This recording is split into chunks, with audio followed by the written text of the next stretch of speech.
So very good evening to all of you. कैसे हैं आप लोग? I hope you guys are doing great और आशा करता हूं कि आप सभी का हाल काफी अच्छा होगा एंड आप लोग कंटिन्यू प्रिपरेशन कर होंगे अपने एग्जाम को टारगेट करते हुए। यानी कि अभी फिलहाल हम लोग टारगेट किए हैं रेलवे जूनियर इंजीनियर को, आरआरबी जेई को, राइट। एंड अभी हम लोग का चल रहा है क्या, लास्ट 20 ईयर का पीवाईक्यू।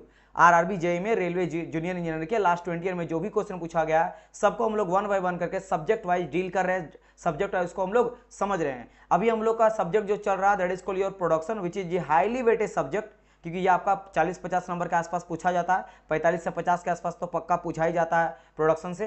सो इसको डील करें, इसमें भी हम लोग मशीनिंग को समझ रहे हैं। और ये अगर मैं बात करता हूं लेक्चर नंबर आपका 6 हो जाएगा। अच्छा, और अभी तक हम लोग कहां तक पहुंचे हैं वो भी मैं आपको बता देता हूं। सो हम लोग यहाँ पे working principle of lathe, type of lathe, engine lathe, construction detail and specification, इसको हम लोग पहले कंप्लीट कर चुके हैं ये टॉपिक। फिलहाल जो भी हम लोग डिस्कस कर रहे हैं, जो चल रहा हम लोग का टॉपिक है वो आप लोग का nomenclature of single point cutting tool, geometry, tool signature, function of tool angle, ये हम लोग का चल रहा है। ये आपका आरआरबी जेई का ऑफिशियल सिलेबस है, लेटेस्ट, राइट इसको। और आज हम लोग इस टॉपिक को भी कंप्लीट करके हम लोग उसके आगे बढ़ जाएंगे। यानी कि जितने भी अलग अलग मेरा टर्निंग, आपका turning, facing, taper turning, cutting, learning, forming, drilling, boring, rhyming, ये भी टॉपिक में आज हम लोग चल जाएंगे इस टॉपिक को कंप्लीट करके। सो हम लोग यहाँ पे मशीनिंग के सेकेंड टॉपिक के सारे लास्ट 20 ईयर का क्वेश्चन को डील कर रहे हैं। और आज से आप लोग का एनिमेशन के साथ मैं आपको एक्सप्लेन करना स्टार्ट करने जा रहा हूं। जहां जरूरत पड़ेगा क्वेश्चन पे वहां पे हम लोग एनिमेशन भी डील करेंगे। चलिए सो स्टार्ट करिए आज के सेशन का। फर्स्ट क्वेश्चन आपके सामने ये रहा, try to answer this question, what will be the correct answer for this particular question. चलिए बोलिए डियर स्टूडेंट, क्या कहा गया है? देखो क्वेश्चन को देखो और फिर बताओ। क्वेश्चन को आप लोग देखो और फिर बताओ कि इस पर्टिकुलर क्वेश्चन का जो आंसर है वो क्या हो जाएगा। चलो यहां क्या क्या कहा गया है, विथ इंक्रीजिंग कटिंग वेलोसिटी। अगर हम लोग कटिंग वेलोसिटी को बढ़ाते हैं, किसका? कटिंग टूल का। जो मेरा कटिंग टूल होता है, मान लो सिंगल पॉइंट कटिंग टूल का बात करा गया है। मान लो लेथ मशीन में इन जनरल हम लोग क्या करते हैं, सिंगल पॉइंट कटिंग टूल का यूज करते हैं। तो ये मेरा सिंगल पॉइंट कटिंग टूल है, this is my cutting tool.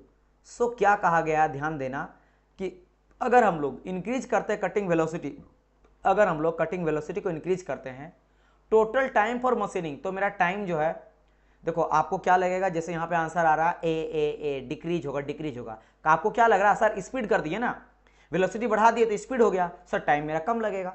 आप यही सोच रहे हो, लेकिन ये गलत है। ये जो है वो क्या हो जाएगा, आपका रॉन्ग हो जाएगा। ये रॉन्ग हो जाएगा डियर राज सुमित, ये रॉन्ग हो जाएगा। अब बोलेंगे सर कैसे? तो चलो इसके लिए मैं आपको समझाता हूँ। पहली बात, ग्रुप, ये एक आप देख सकते हो एक ग्राफ है ना। इस ग्रुप में कई सारा चीजें हैं, इसमें आपको सबसे पहले ग्राफ को देखना है।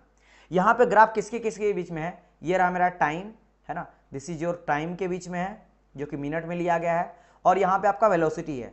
वेलोसिटी का यूनिट क्या हो जाता है, मैं आपको कई बार बोला हूँ, है ना, कि मीटर पर minute, right. This is the time and velocity के बीच का ग्राफ है।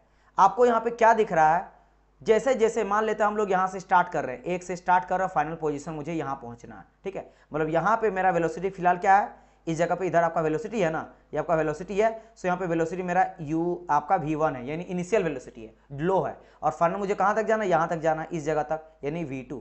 तो v1 से लेकर v2 तक, यानी वेलोसिटी मेरा क्या धीरे धीरे इंक्रीज होते जा रहा है। आप थोड़ा ध्यान दो और आप ये देखो कि सर यहाँ पे जब था, इस जगह पे मेरा टाइम कुछ यहाँ इतना था, राइट। अब यहाँ पे देखो जैसे जैसे हम लोग यहाँ पे क्या रहा है, वेलोसिटी को बढ़ाते जा रहे हैं, वेलोसिटी को बढ़ा रहे हैं। देखो यहाँ था, अब मेरा यहाँ पे आ गया, कहीं यहाँ पे आ जाएगा मेरा v2, फिर यहाँ पे आ गया मेरा क्या v3, फिर यहाँ पे क्या हो गया मेरा v4, यानी वेलोसिटी धीरे धीरे बढ़ रहा है। और जैसे जैसे वेलोसिटी मेरा बढ़ रहा है, टाइम देखो तो यहाँ पे अगर बात करेंगे t4 है, इसके नीचे आएगा t3, यानी घप कम हो रहा है। फिर और नीचे t आपका 3 के नीचे हुआ इस तरह से 2, फिर t1, फिर t0, फिर t1 डैश, यानी क्या हो रहा है, यहाँ आपका टाइम जो है वो कम हो रहा है और वेलोसिटी क्या हो रहा है, मेरा इंक्रीज हो रहा है। क्या हो रहा है, टाइम घट रहा है और वेलोसिटी बढ़ रहा है। यानी कि जैसे जैसे वेलोसिटी को बढ़ाओगे वैसे वैसे टाइम मेरा घट रहा है। सो आप बोलेंगे सर यहाँ तक तो सही है, यहाँ तक तो मेरा आंसर ए ही होना चाहिए सर। देखो आप ही तो खुद बताएं कि टाइम आपका घटते जा रहा है, वेलोसिटी बढ़ते जा रहा है। बट इस ग्राफ के अब अगला पहलू देखो, इस पॉइंट के बाद क्या होता कि जब आप वेलोसिटी को बढ़ाते हो, जब इसके बाद आपका वेलोसिटी बढ़ता है, यहाँ पे जो भी वेलोसिटी मेरा v करके, है ना, फी में मान लो 20 वेलोसिटी है और यहाँ पे मेरा 25 हो गया है, जो भी आप यूनिट ले लो, मीटर पर मिनट ले लो। तो यहाँ पे क्या जाता है डियर स्टूडेंट, आप देखोगे टाइम आप धीरे धीरे बढ़ने लग रहा है, ऊपर की ओर जा रहा है, टाइम बढ़ रहा है। It means first decrease then increase. So answer क्या आ जाएगा, फर्स्ट डिक्रीज, यानी टाइम पहले कम लग रहा है, बाद में टाइम ज्यादा लगेगा, है ना। सो यहां पे एक पॉइंट आ जाता है, उस टाइम पे वहां पे हो जाता है जहां पे आपका टाइम सबसे कम लगता है। लेकिन उसके बाद क्या होता है, आपका धीरे धीरे जैसे जैसे आप स्पीड को बढ़ाओगे, है ना, स्पीड को जैसे से आप इंक्रीज करते जाओगे, टाइम भी आपका ऊपर बढ़ते हुए जाएगा। बिकॉज इधर हम लोग टाइम लिए थे, इधर हम लोग वेलोसिटी लिए थे। It means when the velocity of the tool is increase, जहां देखो जैसे स्लो चल रहा है ना, स्लो से यहां पे क्या हो गया, फास्ट हो गया। तो जैसे जैसे आपका फास्ट होगा, स्लो होगा तो टाइम धीरे धीरे क्या होगा, टाइम आपका घटेगा, लेकिन एक टाइम पीरियड के बाद टाइम आपका ज्यादा लगने लगेगा स्पीड बढ़ाने के बावजूद भी। इसमें बहुत सारे चीजों फैक्टर करता है, टेम्परेचर पे, मटेरियल पे, है ना, या फिर उसके वर्किंग फंक्शन पे, कंडीशन पे, ये सभी चीजों पे इफेक्ट करता है। तो this will be the correct answer. और ये कहीं ना कहीं वी पे power N equal to constant पे भी डिपेंड करता है, which is the Taylor tool life पे भी डिपेंड करता है, राइट, उसमें भी फर्क पड़ता है। चलिए समझ गए इस क्वेश्चन को। चलिए move to the next question. अब बात करते हैं टेलर टूल लाइफ का। अच्छा, वही कहा गया टेलर टूल लाइफ हम लोग को पता क्या, वी पे power N equal to constant, सबको पता है, ईच एंड एवरी स्टूडेंट को पता है। यहाँ पे बस केवल ये कहा गया है द कॉन्स्टेंट एन और सी किस पे डिपेंड करता है, मैं पहले भी बता चुका हूँ।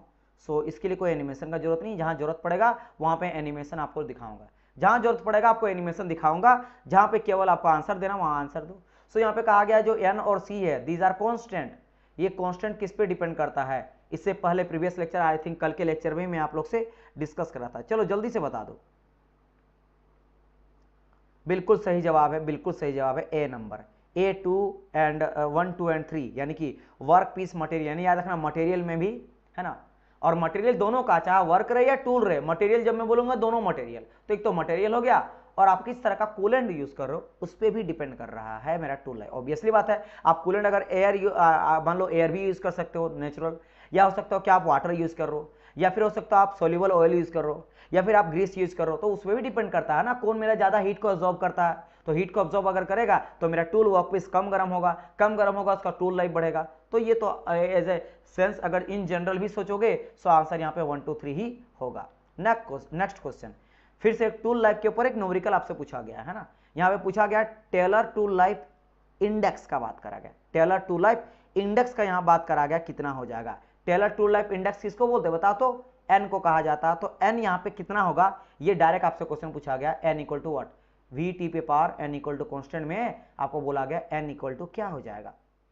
अगर अगर अगर अगर in tool life test doubling the cutting speed and reduce the tool life to 1/8 of the original, अगर ये करा जाएगा तो क्या होगा बताइए।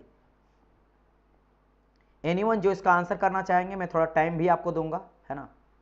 समझ गए क्या कहा गया है, कटिंग स्पीड को दुगला क्या, डबलिंग कर रहा कटिंग स्पीड को, यानी आपको जो V2 है ना, मान लेते हैं कि V1 आपका है V, सो V2 क्या हो जाएगा बता, तो V2 हो जाएगा आपका 2V, V2 क्या हो जाएगा आपका 2V, दुगना हो जा रहा है, आपको 2V को यूज करना है यहाँ पे। और टाइम कहा गया क्या, reduce the tool life by 1/8, यानी कि अगर मेरा T1 मेरा T था तो मेरा T2 जो हो जाएगा ना वो 1/8 ऑफ T हो जाएगा, या फिर T/8 आ जाएगा। सो यहाँ पे आप लोग को ये पकड़ना है ना, ये और ये पकड़ना है, दिस, ये अगर चेंज आ रहा है सो आपको बोलना एन इक्वल टू क्या होगा, क्या आ रहा है, ए आ रहा है, सही ढंग से किए है ना डियर, क्या आप सही से किए हो डियर सुमित, नहीं अभी आंसर नहीं है ना, चलो आंसर बताओ, थोड़ा प्रैक्टिस आप लोग करो, आपसे हो जाएगा बिल्कुल। सो हम लोग को क्या पता है, एक प्रोसेस कैसे लिखते हैं, V1 T1 पे power constant equal to V2 T2 पे पावर n। सो हम लोग यहाँ पे क्या कर देते हैं, हम लोग इस तरह करते हैं कि T1 अपॉन T2 पे power n equal to V2 upon V1, यही तो करते हैं। अब T1 के जगह में क्या पुट करेंगे, T1 के जगह में T ही वैल्यू पुट कर दो, तो T1 के जगह में T आ गया, लेकिन T2 के जगह में T/8 पुट कर देंगे, क्या कर देंगे T/8, 8 को ऊपर कर दें तो 8 को ऊपर आ जाता है, यहाँ पे 8 मेरा ऊपर आ गया, क्लियर, ठीक है भाई। इसके power n equal to V2, तो V2 के जगह में क्या है मेरा, V2 के जगह में 2V है, और V1 के जगह में तो V है।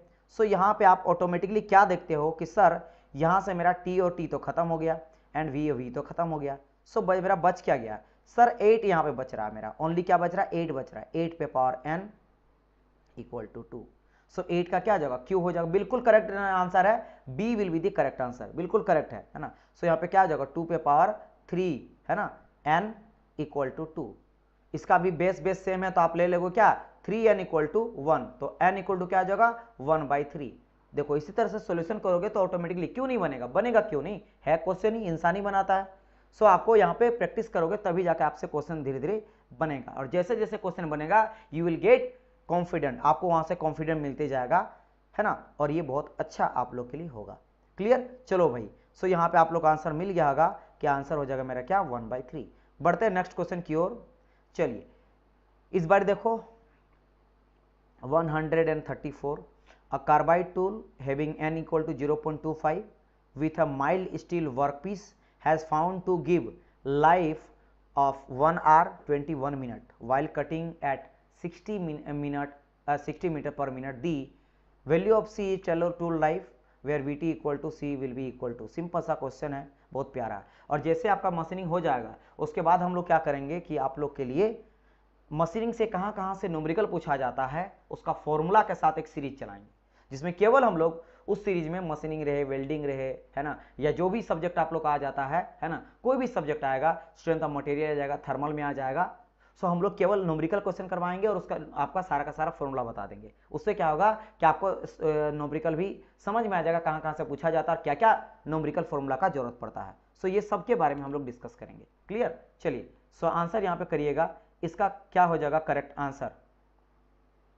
ठीक है, ये भी बहुत अच्छा क्वेश्चन है, ये भी जेई में पूछा गया क्वेश्चन है। सो ऐसा नहीं है कि जेई में पूछा गया क्वेश्चन ये नहीं है कि आप लोग को छोड़ना है, आप लोग को यहाँ पे ट्राई करना है आंसर क्या आ जाएगा। देखो हम लोग को क्या पता है वी टी पे power N equal to sir constant हो जाता है। नाउ एन अगर बात करेंगे एन इक्वल टू, तो एन इक्वल टू दिया गया है मेरा क्या है 0.25, एन इक्वल टू कितना है 0.25 दिया गया है। With a mild steel workpiece was found to be give life of 1 hour and 21 minute, मतलब टाइम जो दिया गया है वो दिया गया 60 मिनट, हम लोग मिनट में लेते हैं 60 मिनट एंड 21, वही दोनों को जोड़ देते हैं, दोनों को जोड़ देंगे हम लोग यहाँ पे राइट, तो कितना 60 70 71, टोटल 71 मिनट का यहाँ पे टाइम आपको दिया गया। क्लियर, चलो यहाँ से आ रहा है 180, बढ़िया बात है, वेरी गुड वेरी गुड, क्या बात है Sumit, very nice very nice very nice, इसी तरह से आप करते रहो, वेरी गुड वेरी गुड। ठीक है, बिल्कुल बिल्कुल बिल्कुल करेक्ट है डियर, बिल्कुल करेक्ट है। सो अब हम लोग इस फॉर्मूला का अगर यूज करेंगे सो क्या आ जाएगा, देखो वी के जगह में क्या आ जाएगा, वी के बाद अगर बात करें, अच्छा वी यहाँ पे दिया गया, वी इक्वल टू कितना दिया गया 60 मीटर पर मिनट, सो क्या आ जाएगा 60 इंटू है ना, इंटू टी के जगह में क्या हम लोग पुट करेंगे, तो डायरेक्ट 71 पुट कर देते हैं, 71 एन का भी वैल्यू यहाँ पे दिया गया, तो इसको अगर मैं डिवाइड करके 100 कर दूंगा और 25 चौके 100, तो आ जाएगा 1/4। सो डायरेक्ट मैं यहाँ पे 1.4 भी लिख सकता हूँ और चाहते हो 0.05 0.25, आप कुछ भी करो, आपका मन जैसा आपका मन है, सो आप ऐसे भी कर सकते हो। अब बस इसको दैट्स इट सॉल्यूशन करना है यहाँ पे, यहाँ अच्छा एक सेकंड, यहाँ पे 81 होगा ना, जस्ट अ मिनट, 60 एंड 21 81 हो जाएगा right, so this is nothing but the 81 यहाँ जाएगा 81। सो इसको आप सॉल्यूशन करोगे यू विल गेट दी क्या हो जाएगा यहाँ पे वीटी का वैल्यू हम लोग पुट कर रहे हैं ना, सो यहाँ पे आपको सी इक्वल टू मिलेगा, सो सी इक्वल टू क्या मिल जाएगा आपको मिलेगा 180, इसको सॉल्यूशन करोगे आपको यहाँ पे आंसर जो है मिल जाएगा 180, बिल्कुल बिल्कुल 81 होगा, मैं देख लिया था। चलिए आगे बढ़ते हैं नेक्स्ट क्वेश्चन की ओर, नेक्स्ट क्वेश्चन की ओर देखो 135, फिर से एक क्वेश्चन देखो, देखो आपको यहाँ पे ये सब जेई का क्वेश्चन है, ये भी जेई का है, ये भी जेई का है, इससे पहले जो बनाए थे वो भी जेई का था और उससे पहले भी जेई का है, यानी जो आपका टेलर टूल लाइफ है उससे बहुत ज्यादा क्वेश्चन कुछ पूछा जाता है ना। सो आपको इस सभी क्वेश्चन को बारी बारी से देखना, किसी को हम लोग छोड़ने वाले नहीं है ना। चलो इस क्वेश्चन को देखते हैं क्या कहा गया, क्या क्या दिया गया, एन इक्वल टू दिया 0.5, बढ़िया है, सी इक्वल टू दे दिया आपको 300, बढ़िया बात है, the cutting speed and the tool life relation आपको पूछा गया है, for the cutting speed is reduce by 25%, बोले यहाँ पे कटिंग स्पीड रिड्यूस हो गया 25% से, तो कहा गया tool life will be increase by, तो टूल लाइफ कितना से इंक्रीज यहाँ पे करेगा। चलिए कोई बात नहीं, क्या दिक्कत है इसमें, हम लोग देखो कैसे इसको सोल्यूशन करेंगे जानो। सो सर V1 T1 पे power n equal to V2 T2 पे पावर n, इजंट इट, अच्छा ठीक है सर, तो V1 T1 पे पावर 0.5 कर सकते हैं, इज इक्वल टू कर सकते हैं V2 T2 पे पावर 0.5, 25% से सर क्या हो रहा है मेरा डिक्रीज कर रहा है मेरा कटिंग स्पीड है ना, तो स्पीड मेरा है वो 25% से क्या हो रहा है, मेरा रिड्यूस हो रहा है। मेरा क्या हो रहा है, रिड्यूस हो रहा है। सर 25% यानी बचा कितना, उसके पास बचता 75%। तो पहले जितना भी था, अगर मैं ऐसे बोलूंगा कि V1T1 0.5 इक्वल टू 25% घट गया, बोला अब कितना हो गया, अब VT का 75% बचा है, यही तो मैं बोलूंगा। इतना रिड्यूस हो गया, नहीं बचा कितना है फाइनल, क्योंकि ये फाइनल का बात कर रहा, घट गया। इनिशियल में 100% है, लेकिन बाद में क्या हो गया इसका, जैसे अगर मैं बोलूंगा कि ये अगर मेरा 100% है पूरा स्पीड जितना चल रहा था, उसके कंपेयर में ये 25% घट गया, मतलब ये बचा कितना है, केवल 75% की स्पीड से अब मेरा यहाँ पे स्पीड इसका है। सो 75% को अगर कन्वर्ट करेंगे तो क्या आ जाएगा 0.75। तो मैं बोल सकता हूँ ना कि भाई साहब इस तरह से कि V1T1 0.5 इक्वल टू 0.75 V2T2 पे पावर 0.5 कर सकता हूँ, बिल्कुल सर कर सकते, इसमें कोई दो राय नहीं है। बढ़िया, जैसे ये चीज़ आपको पता चल गया वैसे ही हम लोग को यहाँ पे समझ में आ गया कि क्या, अच्छा एक सेकंड, सो यहाँ पे हम लोग क्या करेंगे, हाँ सही है, कोई दिक्कत नहीं यहाँ पे। सो यहाँ पे एक काम करते हैं, V1 जो रहेगा, एक सेकंड V1 का इतना तो हम लोग V1 लेके चलेंगे ना, यहाँ पे V1 ही लेके चलेंगे, क्योंकि क्या कहा गया, इससे इतना परसेंट घटा, पहला से जितना पहला था उससे 25% घट गया, मतलब 75% बचा हुआ है। सो V1T1 ही यहाँ पे हम लोग लेके चलेंगे कि उसी से घटा है। सो यहाँ पे मेरा जो कटेगा वो कट कर दो। सो सर V1 और V1 यहाँ पे मेरा कट हो गया, बचा क्या सर, बचा एक काम करता है T1 T2 को एक साइड ले आते हैं, तो इधर से आपका आ जाएगा T1/T2 इक्वल टू 0.75, और ये जो आपका 0.5 है ये इधर आ जाएगा। सो हो जाएगा मेरा क्या 2, क्या आ जाएगा मेरा यहाँ पे 2 आ जाएगा। समझ गए मेरी बात की नहीं, 2 आ जाएगा। इस तरह से कर सकते हो, या फिर आप चाहो तो इसको मैं थोड़ा सा और इजी कर देता हूँ आपको समझाने के लिए। स्टेप में यहाँ पे गायब कर दिया, उस स्टेप को मैं समझा देता हूँ आपको। क्या लिखना है यहाँ पे, T1 0.5 is equal to 0.75 T2 है ना, T1 लिखेंगे ना, T1 पे पावर अच्छा एक सेकंड में बार बार यहाँ गलती कर रहा हूँ कि यहाँ पे T1 जो रहेगा डियर स्टूडेंट, ये तो मेरा T2 ही रहेगा, क्योंकि वेलोसिटी घट रहा है ना, टाइम तो उतना को उतना रह रहा है। सो ये हो जाएगा। सो अब यहाँ पे करेंगे T1/T2 इक्वल टू 0.75 पे पावर 2, ये आ गया मेरा, ये यहाँ पे आ गया। अब यहाँ पे क्या बोल रहा है, इंक्रीज इन, क्या कहा गया, what will be the tool life to be increase, tool life मेरा कितना इंक्रीज करेगा, टूल लाइफ कितना इंक्रीज करेगा, ठीक है, इंक्रीज इन टूल लाइफ मेरा है ना कितना इंक्रीज करेगा वो कहा गया है।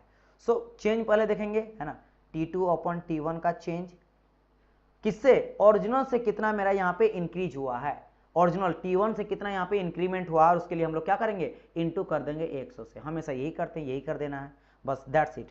और यहाँ से आप करोगे तो आपको T1/T2 जो है उसका वैल्यू पुट करो, विल गेट दी आंसर, और यहाँ से आपको आंसर लगभग मिल जाएगा 77.77% के आसपास, यानी कि लगभग 78% आपको यहाँ से मिल जाएगा।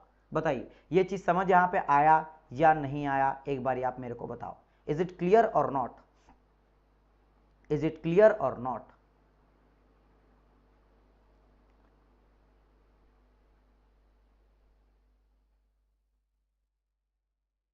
क्या ये चीज क्लियर हुआ आप लोग को?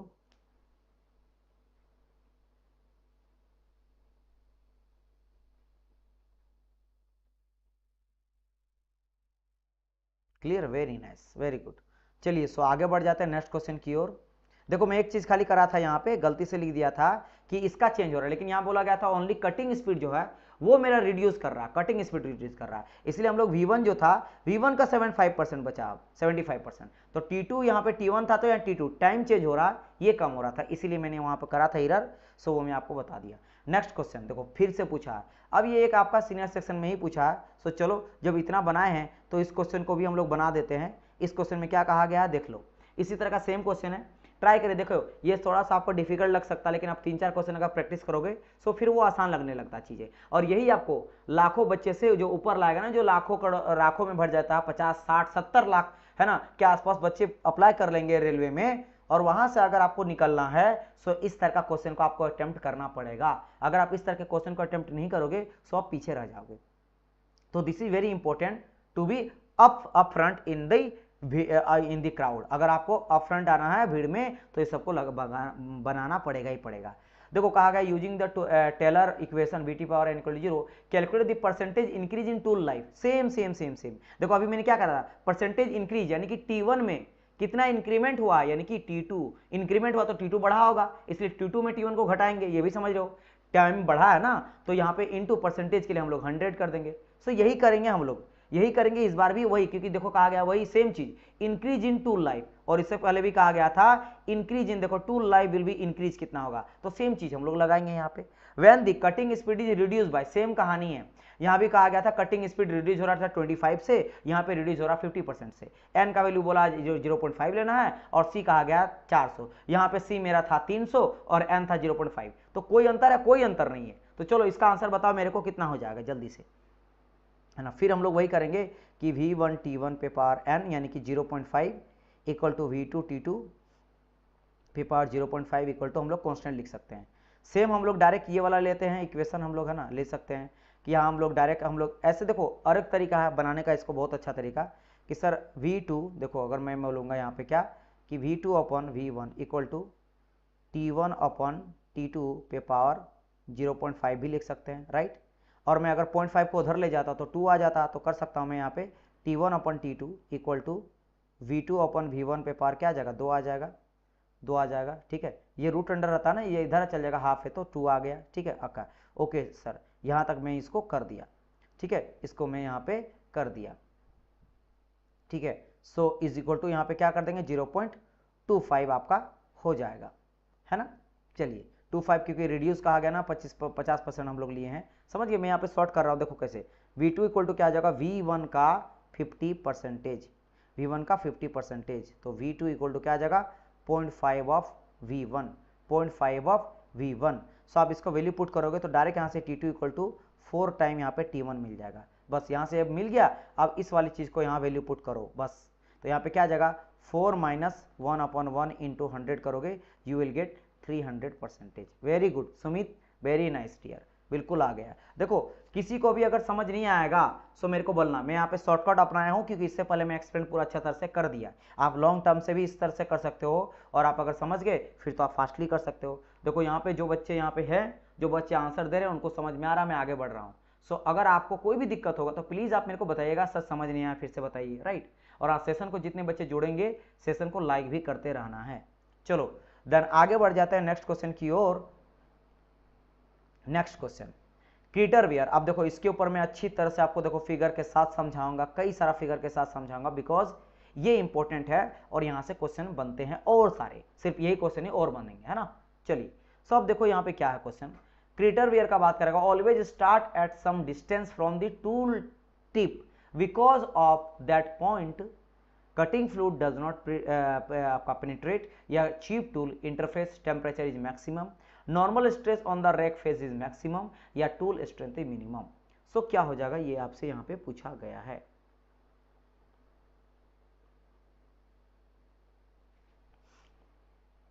वेरी गुड, बिल्कुल बी बिल्कुल। टूल जो होता है चीप टूल होता है इंटरफेस में टेम्परेचर मैक्सिमम की वजह से, एक रीजन भी है क्रीटर वियर का, ये एक रीजन भी है। क्रीटर वियर कहाँ मेनली अकर होता है, फेस ऑफ द टूल पे मेनली कहाँ होता है, ये मेनली मेरा अकर होता है ना, अकर ऑन फेस, है ना, face of the tool, face of the tool, है ना। एट शॉर्ट डिस्टेंस कितना 2 से लेकर 3 mm के बीच में बिल्कुल होता है, कहाँ पे cutting edge of the tool के। सर आज और सब नहीं आए हो क्या, पता नहीं, आई हैव नो आइडिया। अब देखो कि 6-7 बच्चे आ रहे हैं लेकिन बच्चे रह नहीं रहे हैं, पता नहीं इन लोग के लिए मैं सब कुछ कर रहा हूँ ना। आप लोग एनिमेशन चाहिए, डिटेल वाइज फोटो चाहिए, आप लोग बोले सर फोटो लाइए, फिर कोई बोले कि कहाँ कहाँ पे सर एनिमेशन जरूरत पड़ेगा, आप एनिमेशन लाओ, मैं सब कुछ कर रहा हूँ। उसके बावजूद भी बच्चे अगर नहीं आ रहे हैं तो मैं क्या ही करूँ, है ना, मैं क्या कर सकता हूँ बताओ।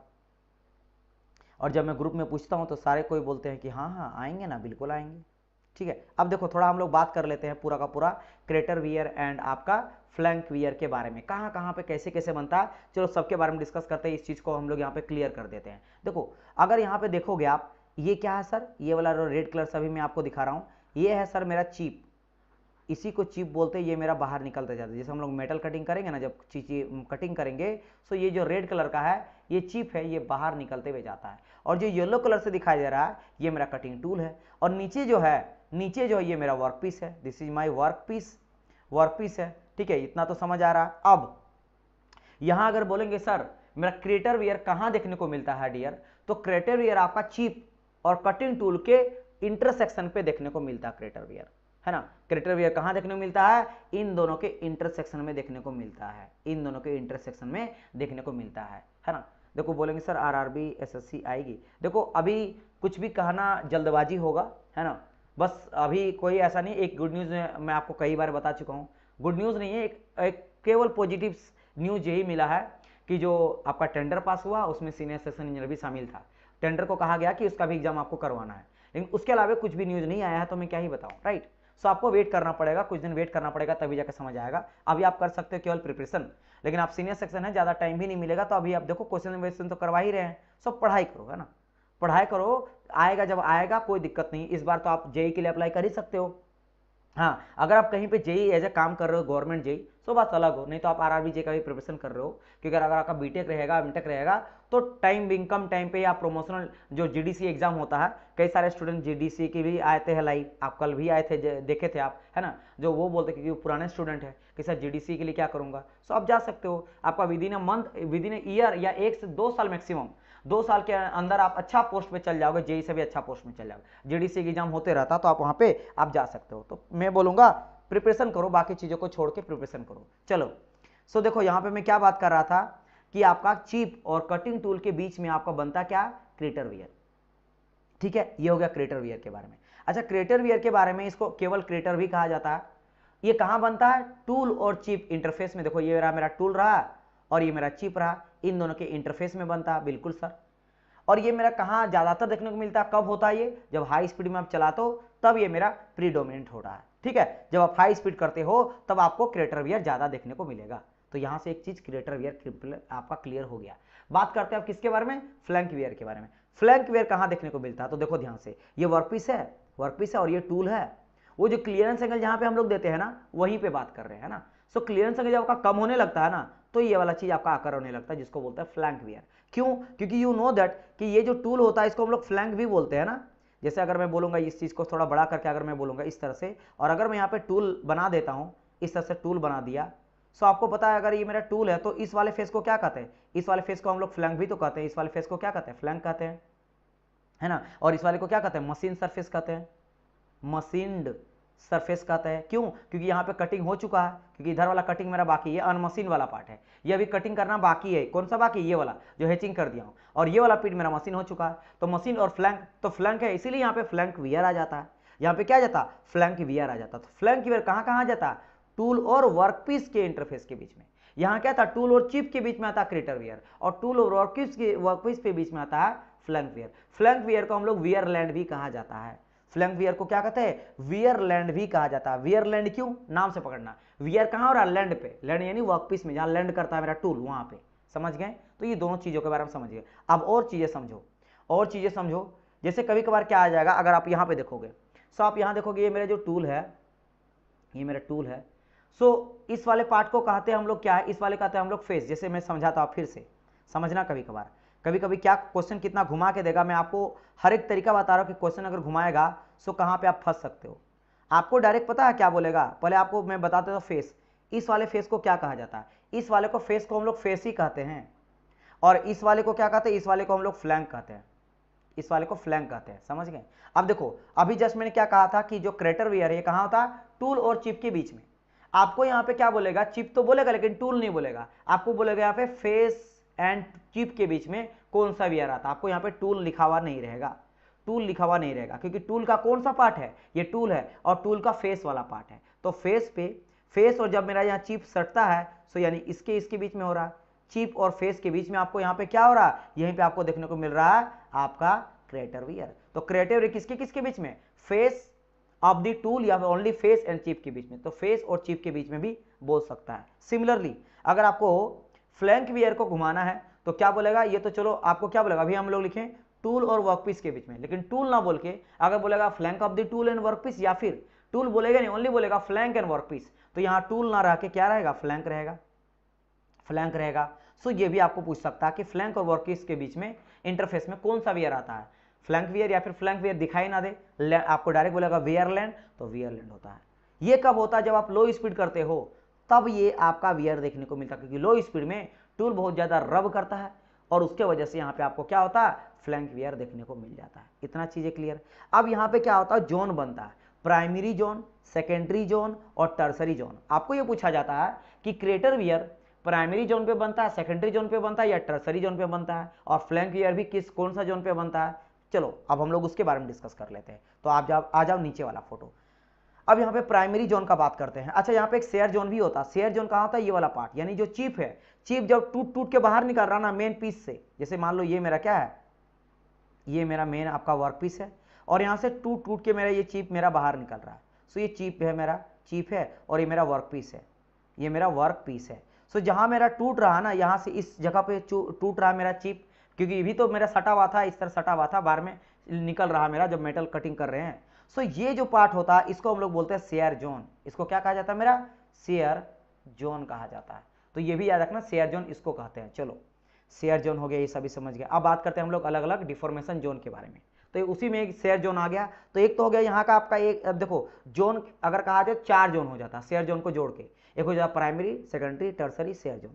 सो शेयर जोन क्या हो गया? शेयर जोन तो आप ये वाला समझ गए सर, जहाँ सर मेरा जो वर्क पीस है उससे मेरा चिप जो है वो अलग हो रहा है।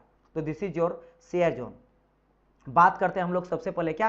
प्राइमरी डिफॉर्मेशन जोन के। डिफॉर्मेशन जहां डिफॉर्म हो रहा है, जहां डिफॉर्म हो रहा है, राइट, उसको डिफॉर्मेशन जोन बोलते हैं।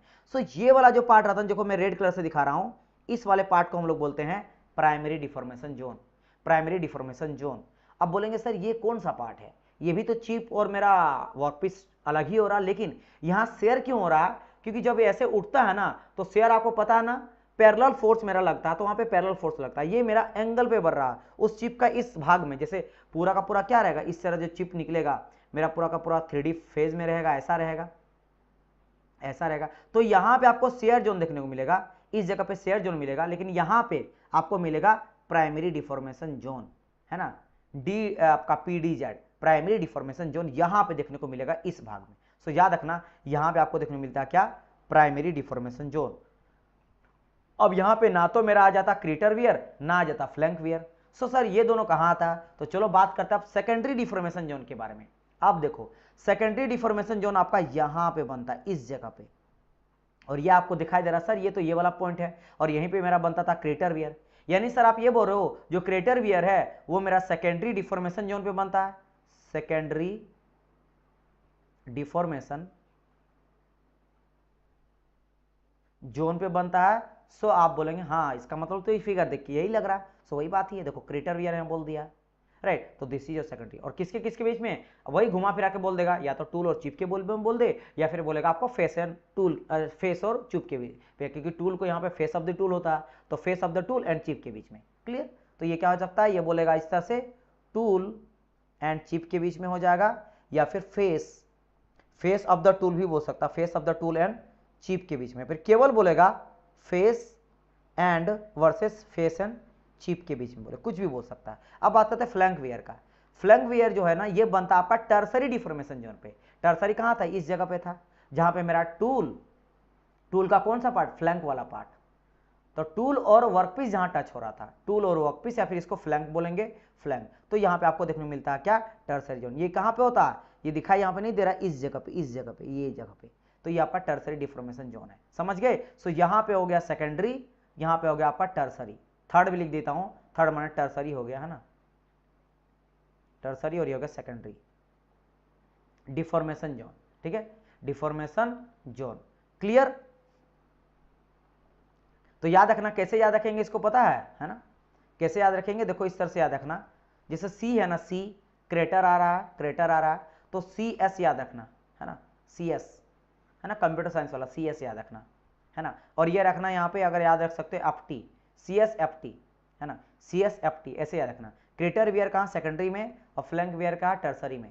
और बाकी क्रेटर वियर कहाँ बन रहा है ये अगर आपको जानना है, कैसे याद रहेगा? टूल और चिप के बीच में। सर चिप, सो सी से आपका क्रेटर भी होता है, सी से चिप भी होता है।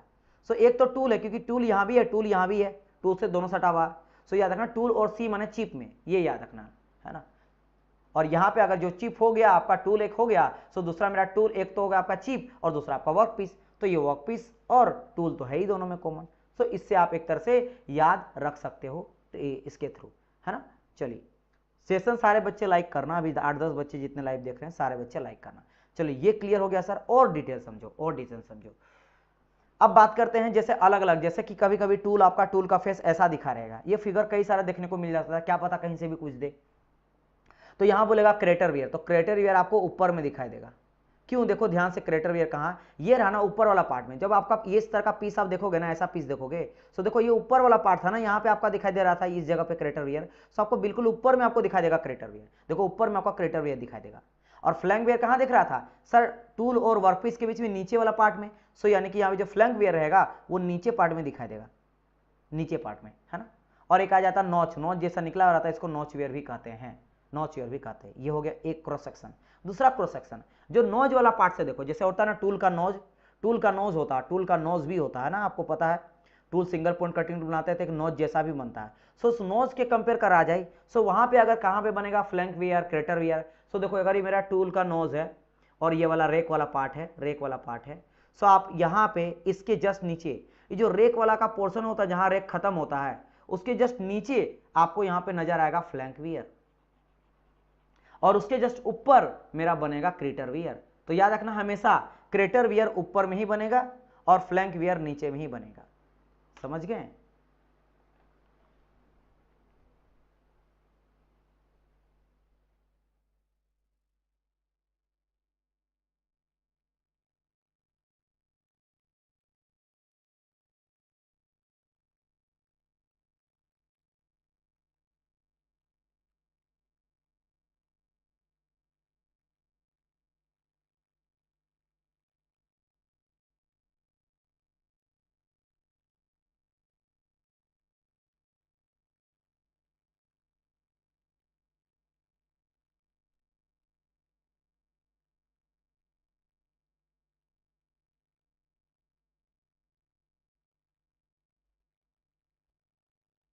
सो ये सब चीजें आपका हो गया। अच्छा ये क्रॉस सेक्शन से अब सब कुछ देख लिए, सो और एक को क्यों छोड़े, ये वाला पार्ट, इस तरह वाला पार्ट, ये वाला भी तो टूल का एक आपका होता है। सो हम लोग ई वाला साइड वाला व्यू भी देख लेते हैं, साइड वाला व्यू भी देख लेते हैं। साइड में अगर बात करा जाए सर, इस तरह का क्रॉस सेक्शन में कहां मेरा बनता है, हर क्रॉस सेक्शन में बता रहा हूं कि कहां पे आपको देखने को मिलता है। सो आप देखो क्रेटर वियर कुछ यहां पे देखने को मिलता है, यहां पे क्रेटर वियर देखने को मिलता है, और फ्लैंक वियर कहीं यहां पे देखने को मिलता है। तो यहां पे आपका फ्लैंक वियर बनता है, यहां पे आपका क्रेटर वियर बनता है। क्लियर, समझ गए। सो हर क्रॉस सेक्शन में आपको मैं समझा दिया। बाकी यहाँ पे फ्लैंक वेयर कहा गया है, रबिंग फ्लैंक मैंने कहा between the newly workpiece and flank, वही बात है टूल और वर्कपीस के बीच में, है ना। और क्रेटर वियर कहाँ हो जाता है, कन्वेक्टिव सेक्शन एक्शन चीफ दी स्लाइडिंग करता है, तो वो मैंने आपको बता दिया। चलो तो यहाँ से आप लोग का टोटल चीज़ें हो गया। चलिए बढ़िया, समझ गए यहाँ से चीज़ें, वेरी नाइस। देखो इस तरह से हम लोग डिटेल में यहाँ पे कर रहे हैं। चलिए आगे बढ़ते हैं 138 की ओर। अब यहाँ पे आंसर करना स्टार्ट करिए।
चलिए इसका आंसर बताइए क्या हो जाएगा।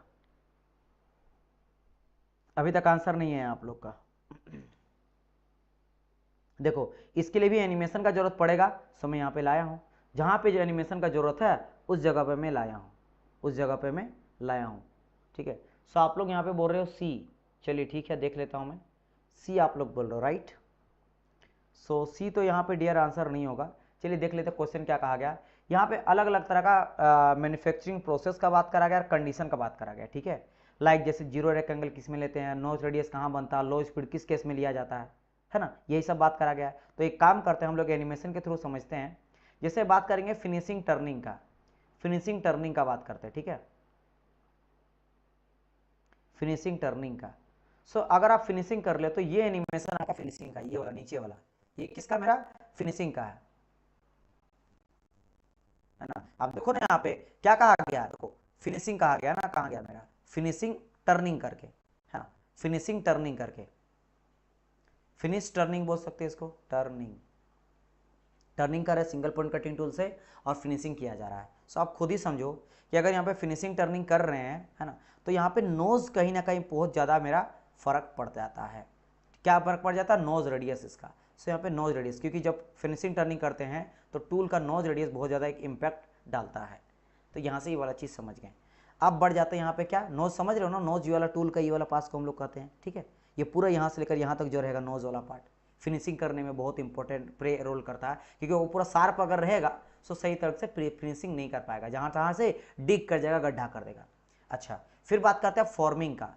फॉर्मिंग मीन्स क्या होता है सर, फॉर्म करना, उसके अलग अलग शेप एंड साइज में ढालना। जैसे कि उसका एग्जांपल कौन सा है, तो यहाँ पे देख सकते हो, एक सेकंड, ये देख रहे हो ऊपर वाला, इसको हम लोग बोलेंगे फॉर्मिंग। फॉर्मिंग जैसे देखो ये मेरा सिलेंड्रिकल जैसा था, है ना, इसको प्रेस कर रहे प्रेस कर रहे प्रेस कर रहे, और ये देखो मेरा कुछ कैसा बन जा रहा है, कुछ इस तरह से बन रहा, फैल जा रहा है, रिम जैसा बन जा रहा है ना, रिम जैसा सिलेंड्रिकल जैसा पतला सा बन गया, राइट। तो ये फॉर्मिंग हो गया है। सो फॉर्मिंग के लिए क्या इंपॉर्टेंट है, फॉर्मिंग के लिए आप देखोगे सर, फॉर्मिंग के लिए एक तो आ रहा लो स्पीड, क्या हम लोग फॉर्मिंग के लिए स्पीड हाई रख सकते हैं, नहीं, कभी भी फॉर्मिंग अगर करते हो, है ना, सो वहाँ पे क्या हो जाएगा, हाई स्पीड में प्रॉब्लम आ जाएगा। तो आप फॉर्मिंग के लिए हमेशा लो स्पीड में करते हैं। तो यहाँ पे ए का तो आ जाएगा मेरा 3, ए का आ जाएगा 3, या फिर ये भी हो सकता है, और बी का 4, बी का 4, यानी ए नंबर में पहले ही सिलेक्ट हो गया। यहाँ पे आगे आप आंसर 2 या 9 ए हो गया, लेकिन फिर भी आगे बात करते हैं थ्रेड कटिंग के बारे में। किसके बारे में बात करते हैं, थ्रेड कटिंग के बारे में। तो थ्रेड कटिंग देखो, जैसे मान लो ये थ्रेड कटिंग हो रहा है, ये इनिशियल पहला एनिमेशन अगर आप देख रहे हो, यही वाला थ्रेड कटिंग में देखो हल्का हल्का कट कर रहा है, फिर इसी तरह चलाएंगे, अगर डीप मुझे कट करना, डीप थ्रेड चाहिए, तो आप सेकंड वाला देख सकते हो। और ये कट कैसे करता है, देखो थर्ड वाला देखो एनिमेशन, है ना, सेकंड वाला में ज़्यादा डीप कर रहा है, और थर्ड वाला में देखो किस तरह से आपका कटिंग टूल आपका पूरा बैठता है ना। और यहीं पे देखो नोज रेडियस भी यहीं पे अगर आपको फील करना है, तो ये देख सकते हो नोज रेडियस आपका कर्व जैसा है, उसी को आपको हम लोग क्या बोल रहे हैं, नोज रेडियस बोल रहे हैं, है ना। सो ये इस तरह से क्या कर रहा है, आपका कटिंग यहाँ पे कर रहा है थ्रेड को। तो अब यहाँ बात करेंगे, ठीक है सर इतना तो समझ, लेकिन थ्रेड के लिए इंपॉर्टेंट क्या है, थ्रेड के लिए क्या है जो इंपॉर्टेंट मेरे लिए है। सो याद रखना, थ्रेड जब कटिंग कर रहे हैं तो आप देखो एक चीज, जो कटिंग टूल है, क्या कटिंग टूल थोड़ा सा भी इधर उधर है टिल्ट, जैसे बात करें ना कटिंग टूल कि कटिंग टूल हम लोग क्या कहे थे, इस तरह अगर हम लोग रखते थे, वर्कपीस मेरा है, सो कटिंग टूल को हम लोग ऐसे रखते थे, ऐसे रखते थे ना, इस तरह करके रखते थे, थोड़ा सा एंगल देखो टिल्ट है ना, आपका टिल्ट है, यहाँ पे आपको लग रहा है कोई टिल्ट है, आपको तो दिखाई कैसा दे रहा है सर, ये तो पूरा का पूरा एकदम सीधा खड़ा है, यानी डाउनवर्ड डायरेक्शन पे कुछ इस तरह से सर है, बिल्कुल ऐसा है, मतलब बिल्कुल जीरो रेक एंगल है, रेक एंगल है ही नहीं, है ना, है ना। सो क्या आ जाएगा यहाँ पे, जीरो रेक एंगल आ जाएगा। सो यहाँ पे क्या आ जाएगा, थ्रेड कटिंग के लिए मेरे लिए इंपॉर्टेंट क्या है, जीरो रेक एंगल। हाँ बिल्कुल सही बोलो तो सुमित कि थ्रेड कटिंग के लिए भी हम लोग स्लो स्पीड लेते हैं, लेकिन आपको प्रायोरिटी ज़्यादा चूज करना है ना, प्रायोरिटी चूज करना है। सो इंपॉर्टेंट, आप देखो थ्रेड कटिंग के लिए आपका बिल्कुल सही जवाब है, चलो मान लेते हैं कि सर यहाँ पे थ्रेड कटिंग के लिए भी मेरा स्लो स्पीड होगा और आपका जीरो रेक एंगल होगा। आप खुद ही बोलो इन दोनों में ज़्यादा इंपॉर्टेंट क्या है, इन दोनों में ज़्यादा इंपॉर्टेंट क्या, अगर मान लेते हैं स्लो स्पीड ले लिए, ये प्रायोरिटी दे दिए, और आप जीरो रेक एंगल ना रखिए, अगर आप रेक एंगल को बढ़ा दे तो आपका थ्रेड कटिंग होगा। ध्यान दो, यहाँ देखो बिल्कुल आपका एकदम वर्टिकल है, जीरो रेक एंगल पे है, सो ज़्यादा इंपॉर्टेंट जीरो रेक एंगल है, समझ गए। स्पीड आप में भी थोड़ा सा स्पीड कर सकते हो, डिपेंडिंग ऑन द मटेरियल, है ना, depending upon the material, speed आप मटेरियल के बेसिस पे घड़ा बढ़ा सकते हो, लेकिन जीरो रेक एंगल चाहे मेरा डक्टाइल रहे या ब्रिटल रहे या ब्रास रहे, कोई भी रहे, आपको रेक एंगल जीरो ही लेकर चलना है अगर आप थ्रेडिंग कर रहे हो तो, थ्रेड कटिंग कर रहे हो, समझ गए। सो दैट्स वाई ये आपका सी का 2। और लास्ट आ जाएगा डाउन मिलिंग। चलो मिलिंग देख लेते हैं। पहली बात, मिलिंग में हम लोग यूज करते हैं मल्टी पॉइंट कटिंग टूल का। किसका यूज करते हैं, मल्टी पॉइंट कटिंग टूल का। मल्टी पॉइंट कटिंग टूल मतलब जिसमें एक से ज्यादा एज रहता है, देख सकते हो कई सारा एज है, 1 2 3 4 कई सारा एज है। अब यहाँ पे आ जाता है एक डाउन मिलिंग, हो जाता है अप मिलिंग, ये है आपका अप मिलिंग, ये होता है डाउन मिलिंग। अप मिलिंग में क्या करता है, अप साइड में क्या करता है, अप साइड में आपका धीरे धीरे उठते हुए जाता है, डाउन मिलिंग डाउन जैसा जाता है। और अंतर क्या होता है, अगर आप यहाँ देखोगे अंतर भी कहा गया। पहली बात, अप मिलिंग को हम लोग कन्वेंशनल मिलिंग भी कहते हैं, है ना, और डाउन मिलिंग को हम लोग क्लाइंब मिलिंग भी कहते हैं। ये दो अंतर हो गया। दूसरा चीज अप मिलिंग का अगर बात करें, जो वर्कपीस होता है, workpiece is feed in the opposite direction that of the cutter. Cutter जिधर चल रहा है, जैसे कटर चल रहा है इस डायरेक्शन में, इधर जा रहा है ना। सो हम लोग फीड जो करेंगे इसमें हम लोग जस्ट अपोजिट डायरेक्शन पे करेंगे। हम लोग को फीड कैसा करना चाहिए था, इधर करना चाहिए था अगर, लेकिन नहीं ऐसा नहीं, हम लोग इधर कर रहे हैं फीड, जस्ट उल्टा कर रहे हैं। तो अप मिलिंग में क्या कर रहे हैं, जैसे कटर जिस डायरेक्शन में घूमता है जस्ट उल्टा हम लोग फीड करते हैं मेटल को। और डाउन मिलिंग में अगर ऐसा घूम रहा है तो हम लोग फीड भी कर रहे हैं उसी डायरेक्शन पे, तो सेम डायरेक्शन में फीड कर रहे हैं, राइट। अच्छा, इसके अलावा जो चिप्स मेरा बनता अप मिलेंगे है ना, वो प्रोग्रेसिवली थिकर होता है। तो यहाँ पे मोटा मोटा है ना, थिक थिक आपको चिप में देखने को मिलेगा, मोटा मोटा आपको यहाँ पे क्या मिलेगा, चिप्स आपका बाहर होगा। जबकि इसमें बात करेंगे पतला पतला चिप्स आपको बाहर देखने को मिलेगा, है ना, किसमें डाउन मिलेंगे।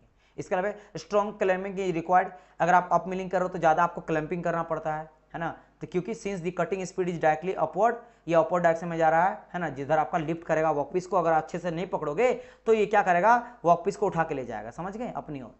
और इसमें आपको उतना ज़्यादा रिक्वायरमेंट नहीं पड़ता जितना अप मिलिंग में ज़्यादा रिक्वायर्ड पड़ता है क्लैंपिंग वगैरह करने का, है ना। गिब्स आपका इसमें अगर बात करें अप मिलिंग में, तो सरफेस फिनिश जो रहता है वो अच्छा नहीं देता है, ये बैड सरफेस फिनिश देता है, खराब सरफेस फिनिश। और इसमें काफ़ी अच्छा आपको सरफेस फिनिश मिलता है, सरफेस फिनिश देखने को मिलता है। ये यूज़ करते हैं हार्ड मटेरियल के लिए और ये हम लोग यूज़ करते हैं सॉफ्ट मटेरियल के लिए।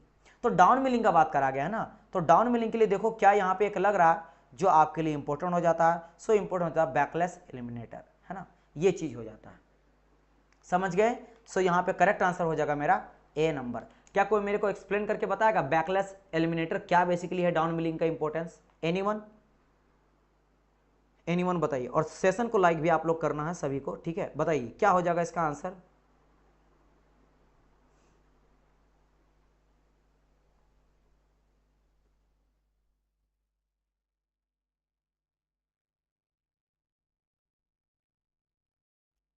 बताइए डियर स्टूडेंट्स।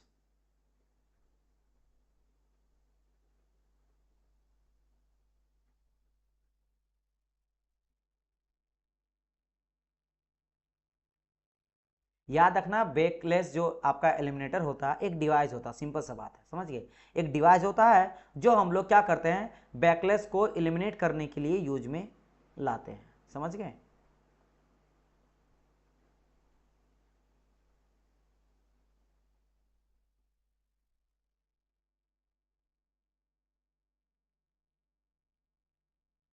बैकलेस को जो चिप वगैरह लग जाता है उसको हटाने में काम आता है।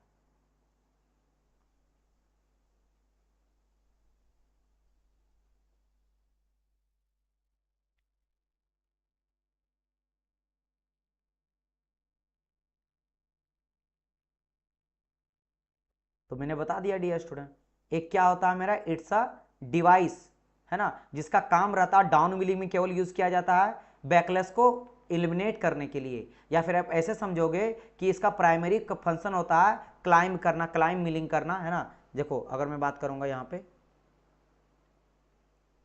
जैसे इसको हम बोले क्लाइंब मिलिंग, तो क्लाइंब मिलिंग या डाउन मिलिंग में इसको सबसे ज़्यादा यूज़ किया जाता है ना। इसका एडवांटेज क्या होता है कि आप इसको आराम से जो चिप होता है ना उसको पुश करते जाता है एक साइड में। जैसे अगर बात करा जाए कि देखो क्या होता है, मेरा बात समझना, ये क्या कर रहा है, एक ही डायरेक्शन में इधर जा रहा है और आपका कटर भी इधर जा रहा है, सो आगे मुड़ जा सकता है ना। या फिर हो सकता है ऊपर ऊपर लेके कर जाए, तो इसको क्या करता है ऊपर की ओर पुश करता रहता है कि चिप मेरा निकलते रहे, है ना। यानी कि व्हेन दी रोटेटिंग कटर जो होता है वो बाइट करता है जॉब को, है ना, it push the opposite to the direction of the feed, direction of the feed जिधर फीड कर रहा है उसके जस्ट अपोजिट डायरेक्शन में फीड करता है ताकि बाहर निकल ना जाए, तो इधर एक फीड करते रहता है, हमेशा देते रहता है, धक्का लगाते रहता है। वो काम रहता है किसका, मेरा यहाँ पे काम रहता है बैकलेस आपके एलिमिनेटर का, ठीक है।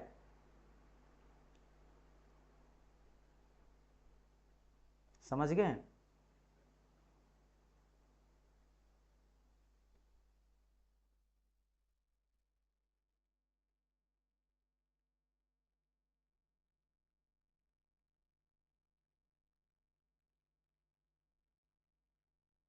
बस आप समझ लो बैकवर्ड मोशन में आपको प्रोवाइड करता है, फीड के जस्ट बैकवर्ड मोशन में प्रोवाइड करता है एक फोर्स जैसा, ताकि मेरा कटिंग वगैरह डाउन मिलिंग में होते रहे, बस उससे ज़्यादा दिमाग नहीं लगाना है, इतना सफिशियंट है।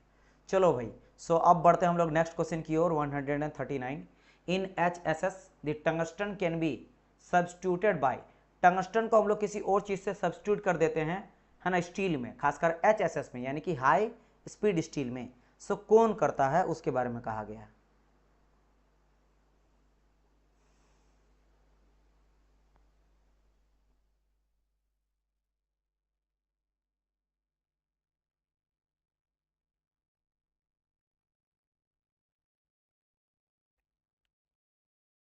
बताइए, पहली बात आप लोग बताना कि टंगस्टन का यूज क्यों करते हैं भाई।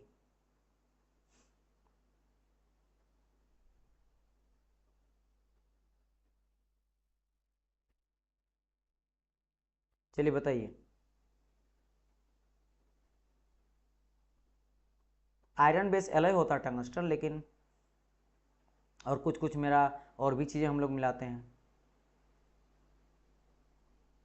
सबसे इंपॉर्टेंट होता है डियर स्टूडेंट, ये मेरा हीट रेजिस्टेंस प्रोवाइड करता है, साथ ही से मेरा हार्डनेस भी लाता है, वियर रेजिस्टेंस भी लाता है, लेकिन हीट रेजिस्ट ये लाता है ना।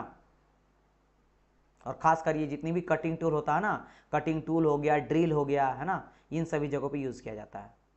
जहाँ पे हाई टेम्परेचर, कोई चीज़ बहुत स्पीड में चल रहा है तो टेम्परेचर बहुत बिल्डअप हो रहा है, तो वो उस समय पे मेल्ट ना हो जाए, है ना, गर्म होने की वजह से मेटल गर्म हो जाता है, मेल्ट कर जाता है, तो उससे बचने के लिए हम लोग टंगस्टन को ऐड करते हैं। तो ये इंप्रूव क्या करता है, हार्डनेस, वियर रेजिस्टेंस और हीट रेजिस्टेंस, है ना।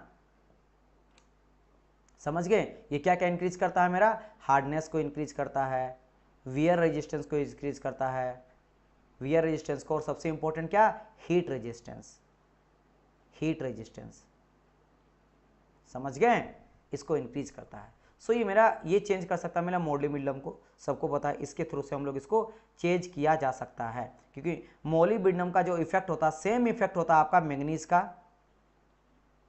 मैग्नीज, MAN, एक सेकेंड, मैग्नीज, है ना, मैग्नीज एंड वेनेडियम, ठीक है। जो मेरा मैग्नीशियम वेनेडियम को डालने से जो मेरा इफेक्ट आता है वो मेरा मोलिब्डेनम से भी आ जाता है, इसीलिए कभी कभार हम लोग क्या करते हैं, इसके जगह में इन दोनों को भी यूज़ कर सकते हैं, और ये मेरा टंगस्टन को रिप्लेस ये मेरा कर देता है, ठीक है। और ये 1% के आसपास में मिलाया जाता है, 1% के आसपास मिलाया जाता है, ठीक है, या उससे कम, है ना। ये लेस देन आप बोल सकते हो, ज़्यादा बेटर रहेगा, लेस देन 1% ही स्टील में आप लोग को देखने को मिलेगा, है ना, या फिर कोई भी एलॉय में हम लोग इसको मिलाते हैं कितना, 1% से कम ही मिलाते हैं, ज़्यादा नहीं मिलाते हैं।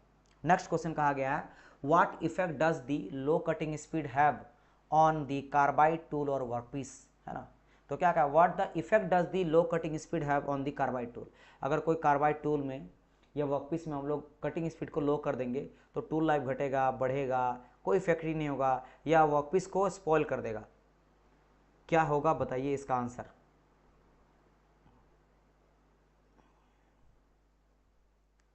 क्या बात है, आप लोग को सेशन नहीं चाहिए क्या ये, क्योंकि अगर ऐसी बात है तो फिर सेशन को क्या करा जाए, बंद करा जाए क्या है, फिर डेली रात को मैं आप लोग का 2-2 घंटा जो ले रहा हूँ, आज देखो मेरा आवाज़ भी बैठ गया, लेकिन फिर भी आप लोग के लिए क्लास में ले रहा हूँ, ठीक है।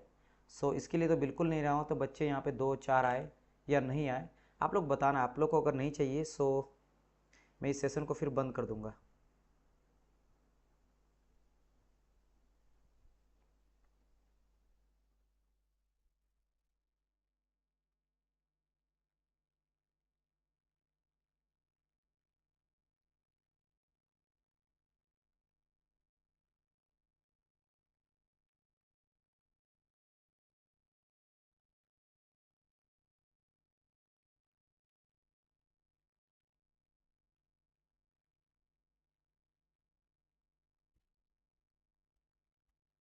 सो हो जाएगा यहाँ पे इंक्रीज टूल लाइफ, नहीं डियर, रिड्यूस नहीं, हो जाएगा increase tool life, B will be the correct answer, ठीक है।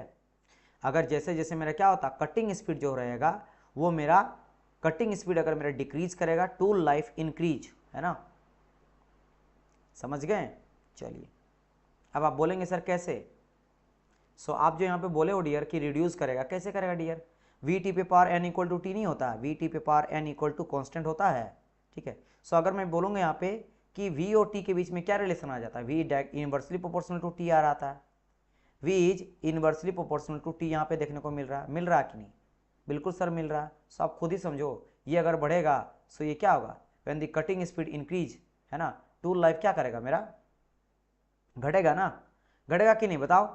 या फिर आप ऐसे बोलो कि कटिंग स्पीड अगर मेरा घट रहा है सो टूल लाइफ मेरा क्या होगा, बढ़ेगा। आप जैसे बोलो, जैसे बोलो, क्लियर, समझ गए। सो आप इससे याद रखना, जो टेलर टूल लाइफ है उससे थ्रू से हम लोग इसको एक्सप्लेन करते हैं, क्लियर। चलिए आगे बढ़े नेक्स्ट क्वेश्चन की ओर। नेक्स्ट क्वेश्चन यहाँ पे है 141, on which of the following surface flank wear occurs, किस सरफेस में फ्लैंक वियर आता है। अभी बहुत सारा समझा है आपको, सो इसका आंसर मेरे को चाहिए। सो किसके वजह से होता है बताओ।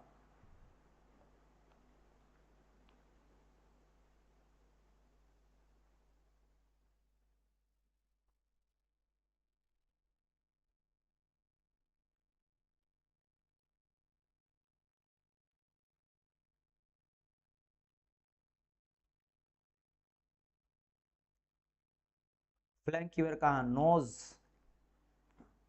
Knows, rake face, relief face या कटिंग एज।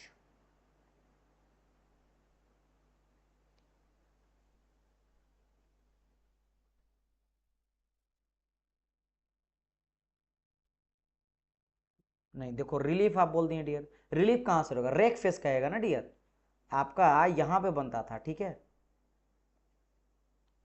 देखो this is my cutting tool, this is my cutting tool, और मैंने क्या कहा था, इस वाले पार्ट को क्या कहेंगे, फ्लैंक कहते हैं, है ना। इस वाले पार्ट को हम लोग क्या कहेंगे, फ्लैंक कहेंगे, ठीक है।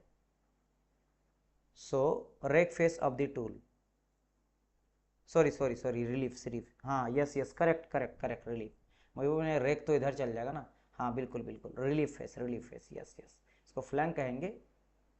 और इसको वर्क पे, और इसी का मतलब रिलीफ एंगल बनता तो relief face, yes yes, relief face पे, करेक्ट करेक्ट, वेरी सॉरी।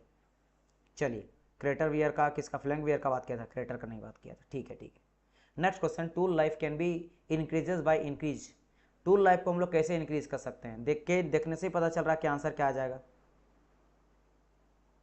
है ना।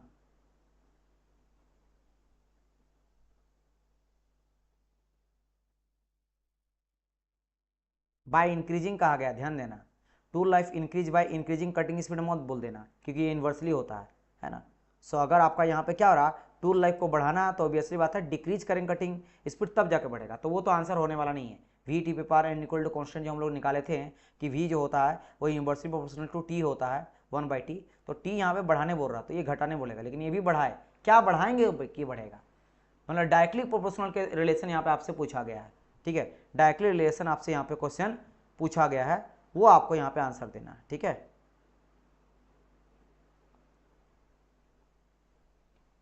सो मैंने आपको एक फॉर्मूला बताया था, नोज रेडियस, यस, एक नोज रेडियस का फॉर्मूला, सरफेस रफनेस का फॉर्मूला बताया था, क्या बताया था, सरफेस रफनेस,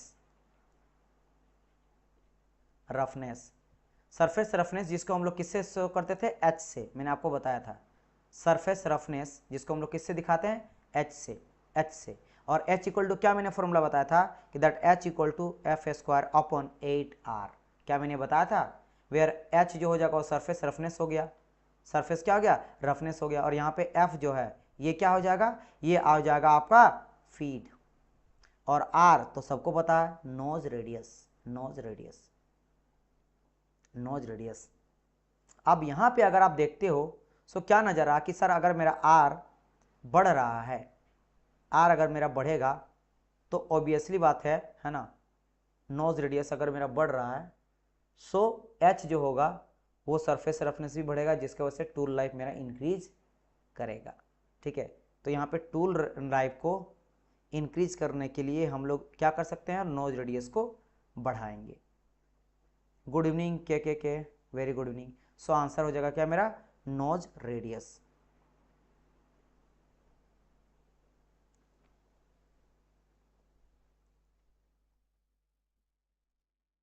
क्योंकि समझो, क्योंकि अगर मेरा यहाँ पे क्या करना, मुझे टूल लाइफ को बढ़ाना है, ठीक है।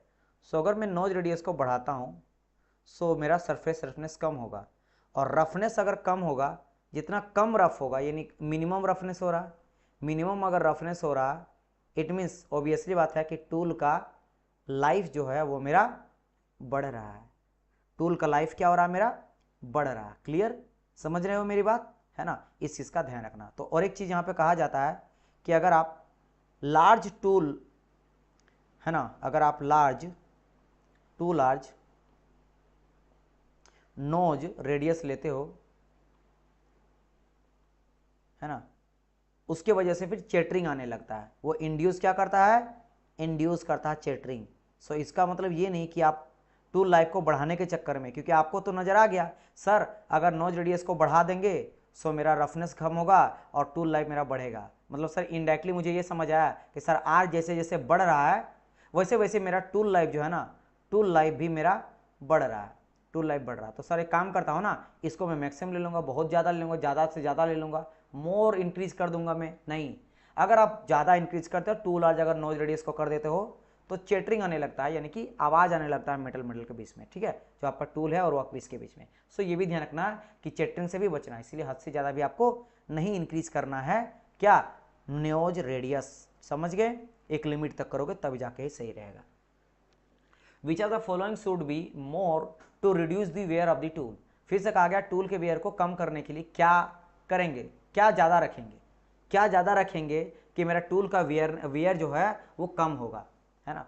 टूल का वियरनेस यानी टूल का लाइफ यहाँ पे बोल रहा है, टूल का लाइफ, टूल का देखो क्या गया, रिड्यूस टूल वियरनेस कम होगा तो यानी टूल लाइफ बढ़ेगा। तो टूल लाइफ कब बढ़ेगा, वेट को ज़्यादा करके, हार्डनेस को ज़्यादा करके, डेंसिटी को ज़्यादा करके, या फिर BNC डेंसिटी और हार्डनेस दोनों को ज़्यादा करके।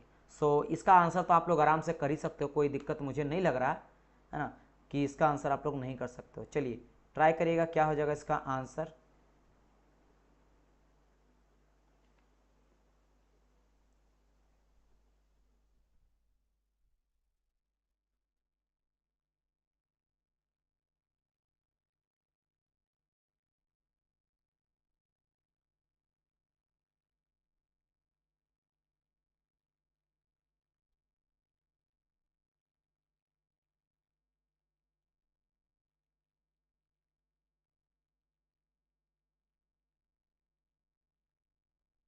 बिल्कुल आंसर डी, बिल्कुल करेक्ट बोल रहे हो डियर, अब बिल्कुल उसमें टेंशन मत लो। डेंसिटी भी बढ़ाओगे, हार्डनेस भी बढ़ाओगे तो ऑब्वियसली बात है मेरा क्या होगा, ज़्यादा कॉम्पैक्टनेस होगा और टूल लाइफ मेरा इंक्रीज होगा। सर और लोग क्यों नहीं दे रहे, मुझे नहीं पता डियर, मैं खुद नहीं समझ आ रहा हूँ। कई सारे बच्चे 10 रहे 12 रहे लेकिन कोई आंसर ही नहीं देता है, अब क्या करा जाए। देखो यहाँ पे एक के करके अब आंसर देना स्टार्ट किए हैं, है ना। लेकिन मैं बोलूँगा जितने बच्चे लाइव हैं सो उतना बच्चे आप लोग आओ, है ना। एक बारी मैं आज इस क्लास के बाद मैं थोड़ा लेता हूँ, पूछता हूँ स्टूडेंट लोग चाहते क्या है। अगर उन लोग को मतलब नहीं है तो मैं फिर रिकॉर्ड करके भी डालूंगा, फिर लाइव किसी और टाइम ले लूँगा। लेकिन मैं इस टाइम पे क्यों लिया हूँ, the only reason is that कि स्टूडेंट जो है वो सारा काम उन लोग का ख़त्म हो जाए, जितना तरह का क्लासेस है वो सब कुछ हो जाए, कोई ड्यूटी अगर कर रहा, कोई जॉब में है सो रिलीफ हो जाए और आराम से नाइट में जो है केवल और केवल लेक्चर देखे। दैट्स वाई ये टाइम आप लोग के लिए सिलेक्ट करा गया है ना। बाद में बच्चे तो देखते हैं लेकिन मैं चाहता हूँ कि लाइव आप लोग देखो, लाइव चीज़ों को क्लियर करो, लेकिन नहीं आ रहे हैं सो अब क्या करा जाए। चलिए कहा गया in a Taylor tool life equation V T equal to, ठीक है, एन इक्वल टू कहा गया 0.5, the tool has a life of 180 minute, ठीक है। सो टूल लाइफ कितना कहा गया, 180 मिनट का है tool life. At a cutting speed of इतना, कटिंग स्पीड जो V1 दिया गया वो है 18 मीटर पर minute. And determine the cutting speed if the tool life reduce by, अगर टूल लाइफ मेरा घट जा रहा है, घट जा रहा कितना तक, T2 हो जा रहा मेरा 45 मिनट अगर हो गया, सो यहाँ पे V2 इक्वल टू क्या होगा, वही तो कहा गया ना cutting speed, determine the cutting speed अगर टूल लाइफ मेरा घट के T2 हो गया। तो ये तो बहुत सिंपल क्वेश्चन पूछ दिया गया है, बस लंबा चौड़ा लिख दिया गया है ना। सब यहाँ पे क्या करेंगे भाई, V1 T1 n equal to V2 T2 पे पावर n। सो V1 कितना दिया गया, V1 18 180 पे power 0.5 is equal to V2 18, V2 तो फाइंड आउट करना है, V2 फाइंड आउट करना है ना। सो V2 एंड T2 की जगह में क्या आ जाएगा, T2 इज योर 45 पे पावर आ जाएगा क्या 0.5, बस यहाँ से आपको निकालना क्या है V2। सो कितना आ रहा है, very good dear, very good 36। और ये आप मिनट नहीं क्या है, what is this, cutting speed है डियर, तो यूनिट याद रखना मीटर, यस मीटर पर मिनट है ना, मीटर पर minute is the answer. So 36 metre पर मिनट इज दी आंसर। चलो भाई नेक्स्ट क्वेश्चन है, नेक्स्ट क्वेश्चन यहाँ पे है 46 का क्वेश्चन कहा गया क्रिएटर, एक सेकंड, 45 है ना। The cutting tool use in spark erosion machining process is called. Cutting tool use, बताओ कटिंग टूल का बात करा गया, कौन सा कटिंग टूल हम लोग स्पार्क इरोजन मशीनिंग में करते हैं, स्पार्क इरोजन मशीनिंग में करते हैं, ठीक है। चलिए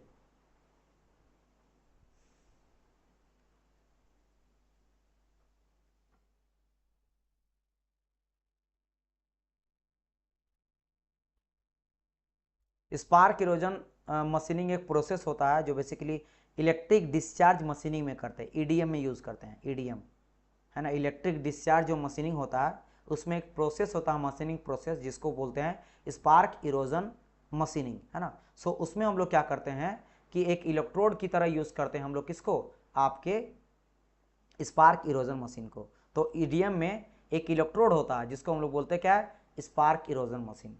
क्या होता है, स्पार्क इरोजन मशीन होता है, यस। और बाकी तो आपको पता है ईडीएम में क्या करते हैं, ईडीएम में क्या करते हैं हम लोग, इलेक्ट्रिक करंट जो होता है ना, उसको यूज करते हैं जनरेट करने के लिए spark between the electrode and workpiece, है ना। एक मेरा इलेक्ट्रोड रहता है, इलेक्ट्रोड होता है और आपका वर्कपीस होता है।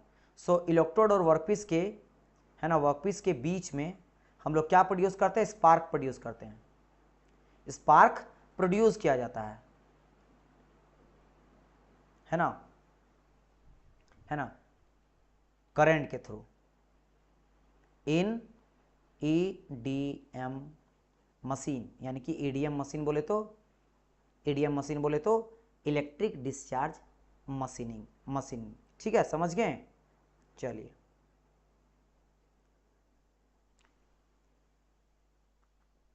डीसी सप्लाई में हम लोग प्रोवाइड करते हैं, ये ध्यान रखना।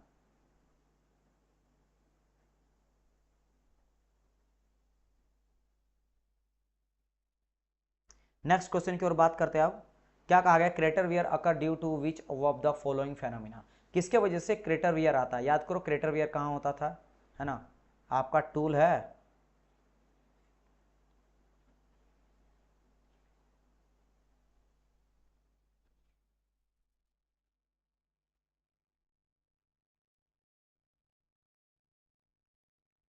और चिप के बीच में, this is the chip and this is the tool, इसके बीच में कहीं इस जगह पे मुझे क्रेटर वियर नजर आता था, है ना, यही था। सो ये कहा गया किसके किस फेनोमेना के, एडेशन, ऑक्सीडेशन, डिफ्यूजन। सो यहाँ से आंसर आप लोग कर ही सकते हो। चलिए आंसर बताइए किसके वजह से होगा।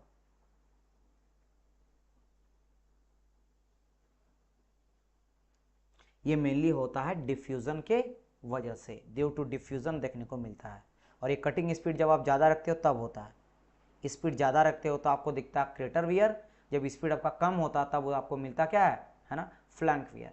तो स्पीड कम पे मिलता है फ्लैंक वियर, स्पीड ज़्यादा मिलता है आपको क्रेटर वियर, ध्यान आप लोग को रखना है, ठीक है। नेक्स्ट क्वेश्चन कहा गया यहाँ पे क्या, कि in metal cutting with a carbide tool, अगर कार्बाइड टूल से आप मेटल को कट कर रहे हो at a maximum recommended speed, the largest percentage of heat generated goes to be. मैंने आपको बताया था कि सबसे ज़्यादा स्पीड कहाँ पे देखने को मिलता है। चलिए बताइए आंसर क्या आ जाएगा, है ना। मैं पूरा बताया था, आप शायद भूल गए होंगे, लेकिन मैंने बताया था, इस तरह करके बताया था, याद है, इस तरह क्यू क्यू क्यू, सबसे ज़्यादा, फिर कम, फिर कम, इसी में कोई चिप था, है ना, फिर टूल था, वर्कपीस था। तो याद रखना सबसे ज़्यादा चिप में देखने को मिलता है, फिर वर्कपीस में, और फिर आपका टूल में। सबसे ज़्यादा गर्म होता है चिप, फिर वर्कपीस में, फिर आपका लास्ट किस में देखने को मिलता है, सॉरी, टूल फिर वर्कपीस, चिप फिर टूल फिर वर्कपीस, ठीक है। सबसे ज़्यादा चिप में आपको देखने को मिलता है, चिप में देखने को मिलता है। और हीट जनरेशन आपको पता कहाँ कहाँ होता है, वही आपका एक होता है मेरा प्राइमरी शेयर जोन, वहाँ देखने को मिलता है। एक आपका सेकेंडरी आपको शेयर जोन हो जाता है, वहाँ देखने को मिलता है।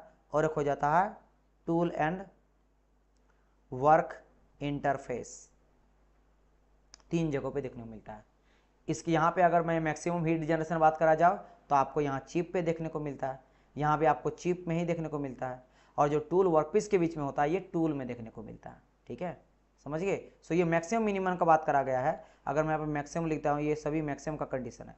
और मिनिमम कहाँ मिलता है, मिनिमम तो मिनिमम इस केस में मिलता है आपका वर्कपीस में, वर्कपीस में मिलता है। इस केस में आ जाता है मेरा टूल में, और इस केस में आ जाता है मेरा वर्कपीस में।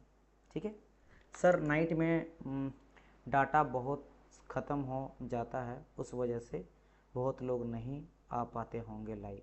हाँ, मे बी आई। सो आप बताओ कि कब रखा जाए, फिर बताओ आप लोग। क्या 1-1:30 बजे इस टाइम पे रख दूँ, 2 बजे के आसपास रख दूँ, बताइए जो आप टाइम बोलोगे।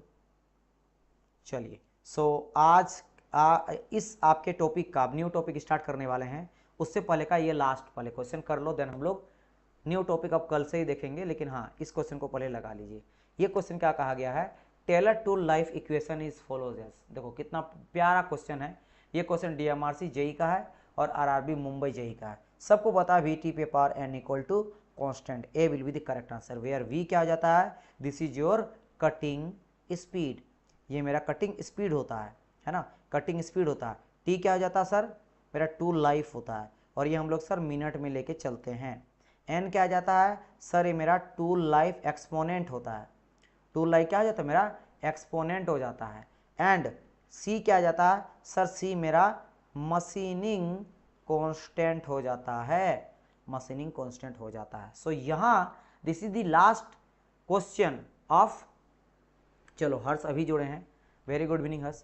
सो ये आपका लास्ट क्वेश्चन हो गया, किसका, सेकंड टॉपिक का। सेकंड टॉपिक हम लोग कौन सा था, थोड़ा मैं आपको दिखाता हूँ सिलेबस आरआरजेई का, मशीनिंग का, आपको समझ में आएगा कि मैं किस सिलेबस का यहाँ पे बात कर रहा हूँ।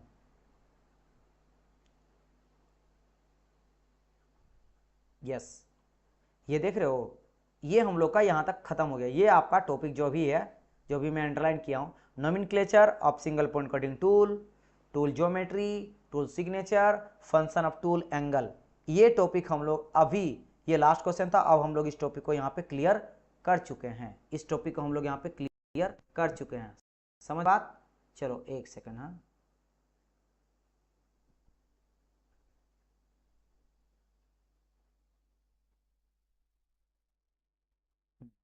सो ये टॉपिक हम लोग का अब क्लियर हो गया है।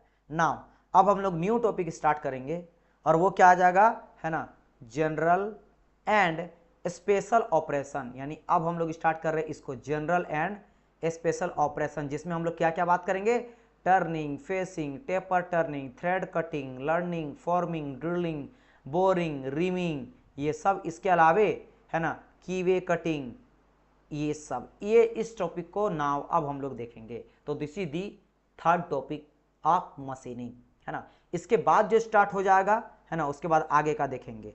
सो ये जो टॉपिक है, ये मैं आपको बताता हूँ ऑलमोस्ट कितना बड़ा, इसमें कितना क्वेश्चन आएगा। जैसे अभी तक पहले वाले में कितना क्वेश्चन आया था पता आपको, मैं बताता हूँ। पहले वाले टॉपिक में हम लोग लगभग कितना क्वेश्चन किए थे, पहले वाले में टॉपिक में डियर स्टूडेंट लगभग आपका 75 के आसपास क्वेश्चन किए। इस वाले में, नोमेनक्लेचर वाले में 75 किए थे, 75 के आसपास किए थे। और फर्स्ट वाले में लेथ का टाइप वगैरह में, उसमें हम लोग लगभग किए थे 80 के आसपास में, 80-85 क्वेश्चन किए थे उसमें। इसमें 75 के आसपास में किए। और इसके बाद अगर बात करते हैं इस थर्ड टॉपिक की ओर, है ना, जनरल एंड स्पेशल ऑपरेशन, जितने भी लेथ मशीन और अलग मशीन में ऑपरेशन करते हैं, उसका अगर बात करते हैं, सो उसमें कितना क्वेश्चन आएगा मैं आपको बताता हूँ। उसमें जो क्वेश्चन आएगा वो लगभग आएगा आपका 80। इसमें भी लगभग हम लोग 90 के आसपास क्वेश्चन देखने वाले हैं, है ना, 90 के आसपास आ रहा है। एक सेकंड,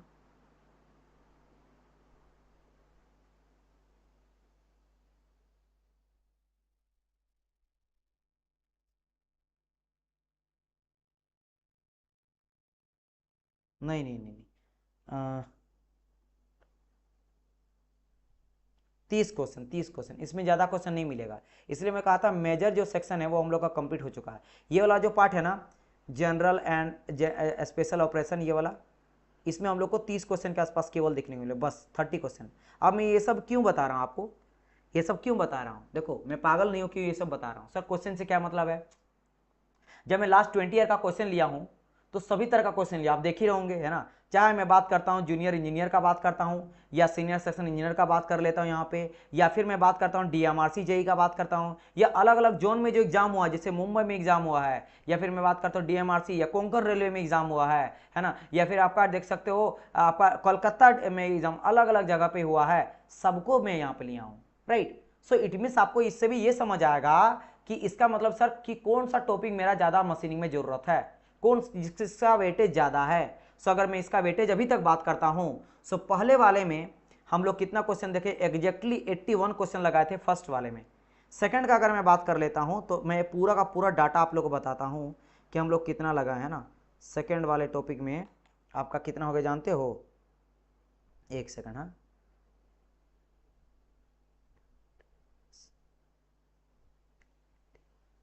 ओके। सो सेकंड वाले में हम लोग को मिला कितना, ये जो आपका था कहां से कहां तक था, यहां से कंस्ट्रक्शन डिटेल स्पेसिफिकेशन नॉमिनी, नहीं, ये तो पहला वाला ही टॉपिक पूरा हो गया। पहला वाला टॉपिक में मुझे मान लो 81 क्वेश्चन मिला। सेकंड वाला जो टॉपिक मिला, सेकंड वाला टॉपिक नोमेनक्लेचर वाला यहां से लेकर यहां तक, इस वाले टॉपिक में मुझे मिला 67 क्वेश्चन, 67 क्वेश्चन। और जो थर्ड वाला हम लोग पढ़ने जा रहे हैं अब, इसके बाद जो स्टार्ट करेंगे, ग्रीन कलर से मैं दिखाता हूँ, स्पेशल ऑपरेशन वाला, जिसमें भी यहाँ से लेकर यहाँ तक क्वेश्चन आपको कराऊंगा, जितने भी ऑपरेशन है इन सबसे कितना क्वेश्चन पूछा गया है वो अगर आप जानना चाहते हो तो जस्ट मिनट में बताता हूँ।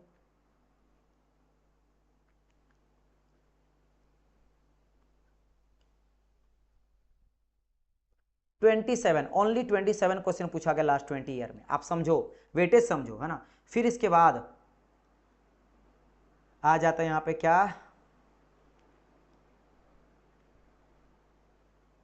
एक सेकंड, हाँ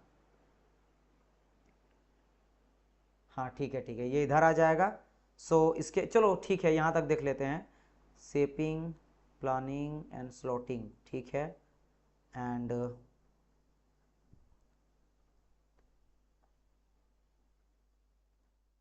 मिलिंग,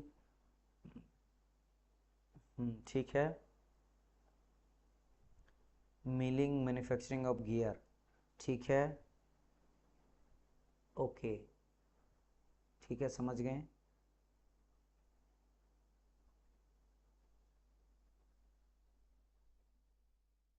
ठीक है, watching, cutting fluids, cutting fluid से कितना क्वेश्चन मैं पूछूंगा वो भी बता देता हूँ।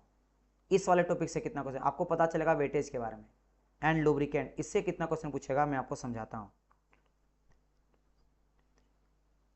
सो 273 यानी लगभग आपका यहाँ हो गया कितना,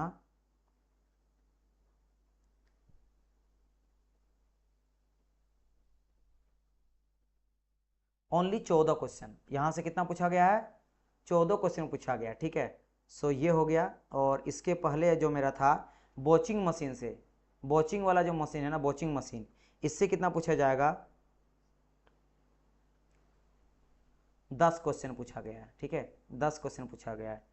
और आपका जो आ जाता शेपर, स्लॉटर और प्लानर, इससे इन तीनों से एक सेकंड, इसको मैं किसी और आपका ले लेता हूँ कलर, यहाँ से आपको पूरा वेटेज पता चल जाएगा कि कौन आपके लिए ज़्यादा इंपॉर्टेंट है, ठीक है। देखो इससे देख लेते हैं, introduction to shaper, slotter, planer, इससे बताता हूँ कितना क्वेश्चन आपसे पूछा गया है।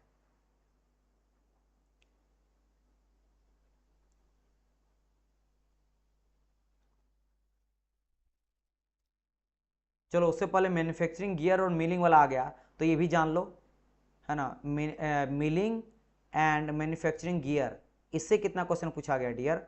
सो इससे क्वेश्चन जो पूछा गया है वो पूछा गया है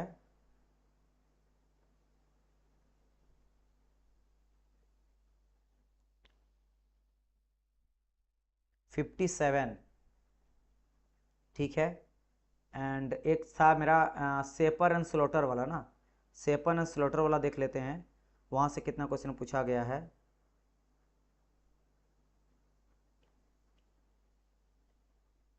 22, इस वाले से 22 पूछा गया क्वेश्चन ठीक है, 22। और लास्ट आ जाता हीट ट्रीटमेंट, है ना, अप्लाई टू गियर, उससे देख लेता हूँ मैं, या उसी में मिक्स हो गया, जस्ट मिनट,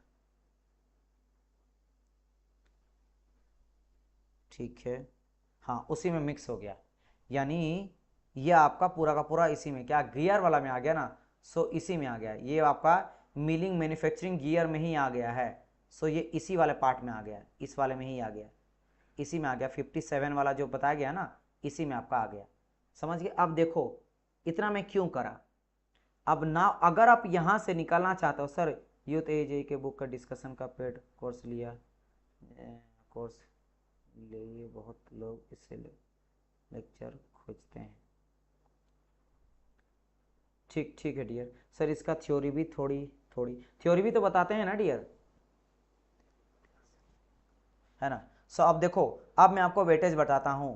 मशीनिंग अगर आप पढ़ रहे हो तो सबसे इंपॉर्टेंट आपका हो गया क्या, पहला वाला, यानी कि लेथ मशीन का वर्किंग प्रिंसिपल, उसका टाइप्स, कंस्ट्रक्शन एंड स्पेसिफिकेशन। सबसे इंपॉर्टेंट आपके लिए सब टॉपिक ये हो गया, है ना, मशीनिंग में। सेकंड इंपॉर्टेंट आपका हो जाता वही नोमेनक्लेचर वाला ही। सो सेकंड इंपॉर्टेंट ये हो गया, तो ये मोस्ट इंपॉर्टेंट दो टॉपिक हो गया। सेकंड नंबर में सबसे ज्यादा कहां से पूछा गया, आप देखोगे heat treatment process applied in gear, milling and manufacturing of gear, यानी मिलिंग और मैन्युफैक्चरिंग गियर जो आ जाता है, ये थर्ड इंपॉर्टेंट आपका आ जाता है। This is the third. ये मैंने फर्स्ट कहा था, फर्स्ट आपका था working principle of lathe types, engine lathe, construction detail and specification. Second important आ गया क्या, nomenclature of single point cutting tool, tool geometry, tool signature, function of tool angle. तो ये सेकंड इंपॉर्टेंट आपका टॉपिक हो गया मशीनिंग का। Third important topic कौन सा हो गया, थर्ड इंपॉर्टेंट टॉपिक हो गया milling, manufacturing of gear and heat treatment process applied in gear. So ये तीन आपका मोस्ट इंपॉर्टेंट हो गया। इसके बाद अगर मैं बात कर लेता हूं तो तीन मोस्ट इंपॉर्टेंट सेकेंडरी, अगर आप देखोगे तो किसी से 27 क्वेश्चन, किसी से 14, किसी से 22, किसी से 10, यानी उसके बाद अगर प्रायोरिटी आप दे सकते हो तो आप देख सकते हो 27 वाला, यानी ये कौन सा हो जाएगा, ये आपका जो लेथ मशीन अलग अलग ऑपरेशन करते हैं, है ना, जैसे आपका टेपर टर्निंग, फेसिंग करते हैं, नर्लिंग करते हैं, फॉर्मिंग करते हैं, ड्रिलिंग करते हैं, बोरिंग करते हैं, रिमिंग करते हैं, कीवे कटिंग करते हैं, ये सब स्पेशल जो ऑपरेशन करते हैं, ये उसके बाद का प्रायोरिटी है। ठीक है, ये हो गया। उसके अलावा 22 देख सकते हो, 22 पूछा गया किससे, स्लॉटिंग से, प्लानर से, शेपर से, और 10 पूछा गया आपका बोचिंग से। 10 पूछा गया किससे, आपका बोचिंग से पूछा गया है, और आपका कटिंग फ्लूइड और लुब्रिकेशन से 10-14 पूछा गया क्वेश्चन। सो ये आपका सेकेंडरी इंपॉर्टेंट आपका हो गया सब्जेक्ट। तो आपको प्रायोरिटी समझ गए, प्रायोरिटी किसको इसको देना था, ये जो ब्लैक कलर से मैं दे रहा हूँ, ये सेकेंडरी आप इंपॉर्टेंट देना, ये सेकेंडरी आपका है चैप्टर्स या टॉपिक है ना, सेकेंडरी है, सेकेंडरी टॉपिक्स हो गया, टॉपिक्स इन मशीनिंग। और प्राइमरी टॉपिक कौन कौन सा आ गया, प्राइमरी टॉपिक को मैं रेड कलर से घेर देता हूं। एक हो गया आपका 67 वाला, है ना, 81 वाला और 57 वाला, यानी आपका मशीनिंग वाला, वर्किंग मतलब लेथ का पूरा पार्ट अगर आप देखोगे, लेथ हो गया पूरा, सिंगल पॉइंट कटिंग टूल के बारे में पूरा नोमेनक्लेचर हो गया, और एक आ गया क्या मेरा, और एक आ गया मिलिंग वाला। सो ये इंपॉर्टेंट हो गया। तो इस बेसिस पे आप अगर करते हो तो machining which is the highly weighted subject, production में बात करा जाए सबसे ज्यादा क्वेश्चन इसी से पूछा गया, कहीं 12, कभी 13, कहीं 15, तो यहाँ बन गया। इसी तरह जब वेल्डिंग का बात करेंगे, सो वेल्डिंग में भी हम लोग इस तरह डिटेल में डिस्कशन करेंगे कि आपका जो वेटेज है ना, या वेल्डिंग का बात करा जाए, या फिर मैं बात करता हूँ सोम का बात करता हूँ, थर्मो का बात करता हूँ, थर्मो या आईसी इंजन, जो भी आपको पढ़ना है सबके ऊपर इसी तरह डिस्कस करेंगे। आपको पता चलेगा कि कहां से कितना क्वेश्चन पूछा गया लास्ट 20 ईयर में, और कौन सा सब्जेक्ट आपके लिए ज्यादा इंपॉर्टेंट है, कौन सा टॉपिक आपके लिए ज्यादा इंपॉर्टेंट है, ये भी समझ आएगा। क्योंकि मशीनिंग से अगर बात करा जाए, है ना, मशीनिंग से सो आपको पर ईयर देखा जाया गया है कि लगभग आपका 11, 12, समटाइम 13 भी पूछा गया है। सो मैं आपका कभी 15, सो आप बोल सकते हो कि आपका 10 से लेकर 15 नंबर के आसपास अगर आपको लाना है, सो इस सब्जेक्ट को आपको पकड़ना पड़ेगा। और प्रोडक्शन का एक पार्ट बोला ओनली मशीनिंग, या मैं वेल्डिंग को हटा दिया हूँ, इंजीनियरिंग मटेरियल को हटा दिया हूँ, समझ गए, ग्राइंडिंग को हटा दिया हूँ, सो मैं बात कर रहा हूँ, समझ गए। चलिए सो हम लोग क्या करेंगे, अभी तक अगर मैं बात कर लेता हूँ, है ना, अभी तक हम लोग को क्या पढ़ लिए, इसको आप लोग स्क्रीनशॉट लेना बहुत इंपॉर्टेंट हो जाता है आपके लिए। मैं इसको छोड़ ही देता हूँ। इसके बाद हम लोग जो स्टार्ट करेंगे वो कौन से स्टार्ट करेंगे, हाँ, जनरल एंड स्पेशल ऑपरेशन, यानी अब हम लोग स्टार्ट करने वाले 27 नंबर वाला टॉपिक को, इसको हम लोग नेक्स्ट क्लास से स्टार्ट करेंगे, ठीक है। चलिए, और इसका पीपीटी अगर आपको चाहिए, क्वेश्चन का पीपीटी, है ना, सो मैं आपको अपलोड कर दूंगा। उसके लिए आपको डाउनलोड करने का पड़ेगा स्टडी यूटी एजुकेशन। साथ ही साथ आप सभी के लिए आप लोग को व्हाट्सअप ग्रुप बना दिया गया जो डेडिकेटेड बच्चे हैं, अगर आप ज्वाइन करना चाहते हो व्हाट्सअप ग्रुप में तो यहाँ पे आप डिस्कशन कर सकते हो, सारे अपडेट्स वगैरह मिलेगा, है ना, क्लासेस का लिंक वगैरह मिल जाएगा, इस तरह का जो भी थ्योरी सेशन रहेगा, एमसीक्यू सेशन रहेगा, गाइडेंस रहेगा, वो आप लोग को पता चलेगा। कोई भी जो पीडीएफ वगैरह चाहिए रहेगा वो मैं आप लोग को शेयर कर देता हूँ, तो आप हमारे ग्रुप में भी ज्वाइन कर सकते हो, इसका भी लिंक आपको डिस्क्रिप्शन बॉक्स में मिल जाएगा।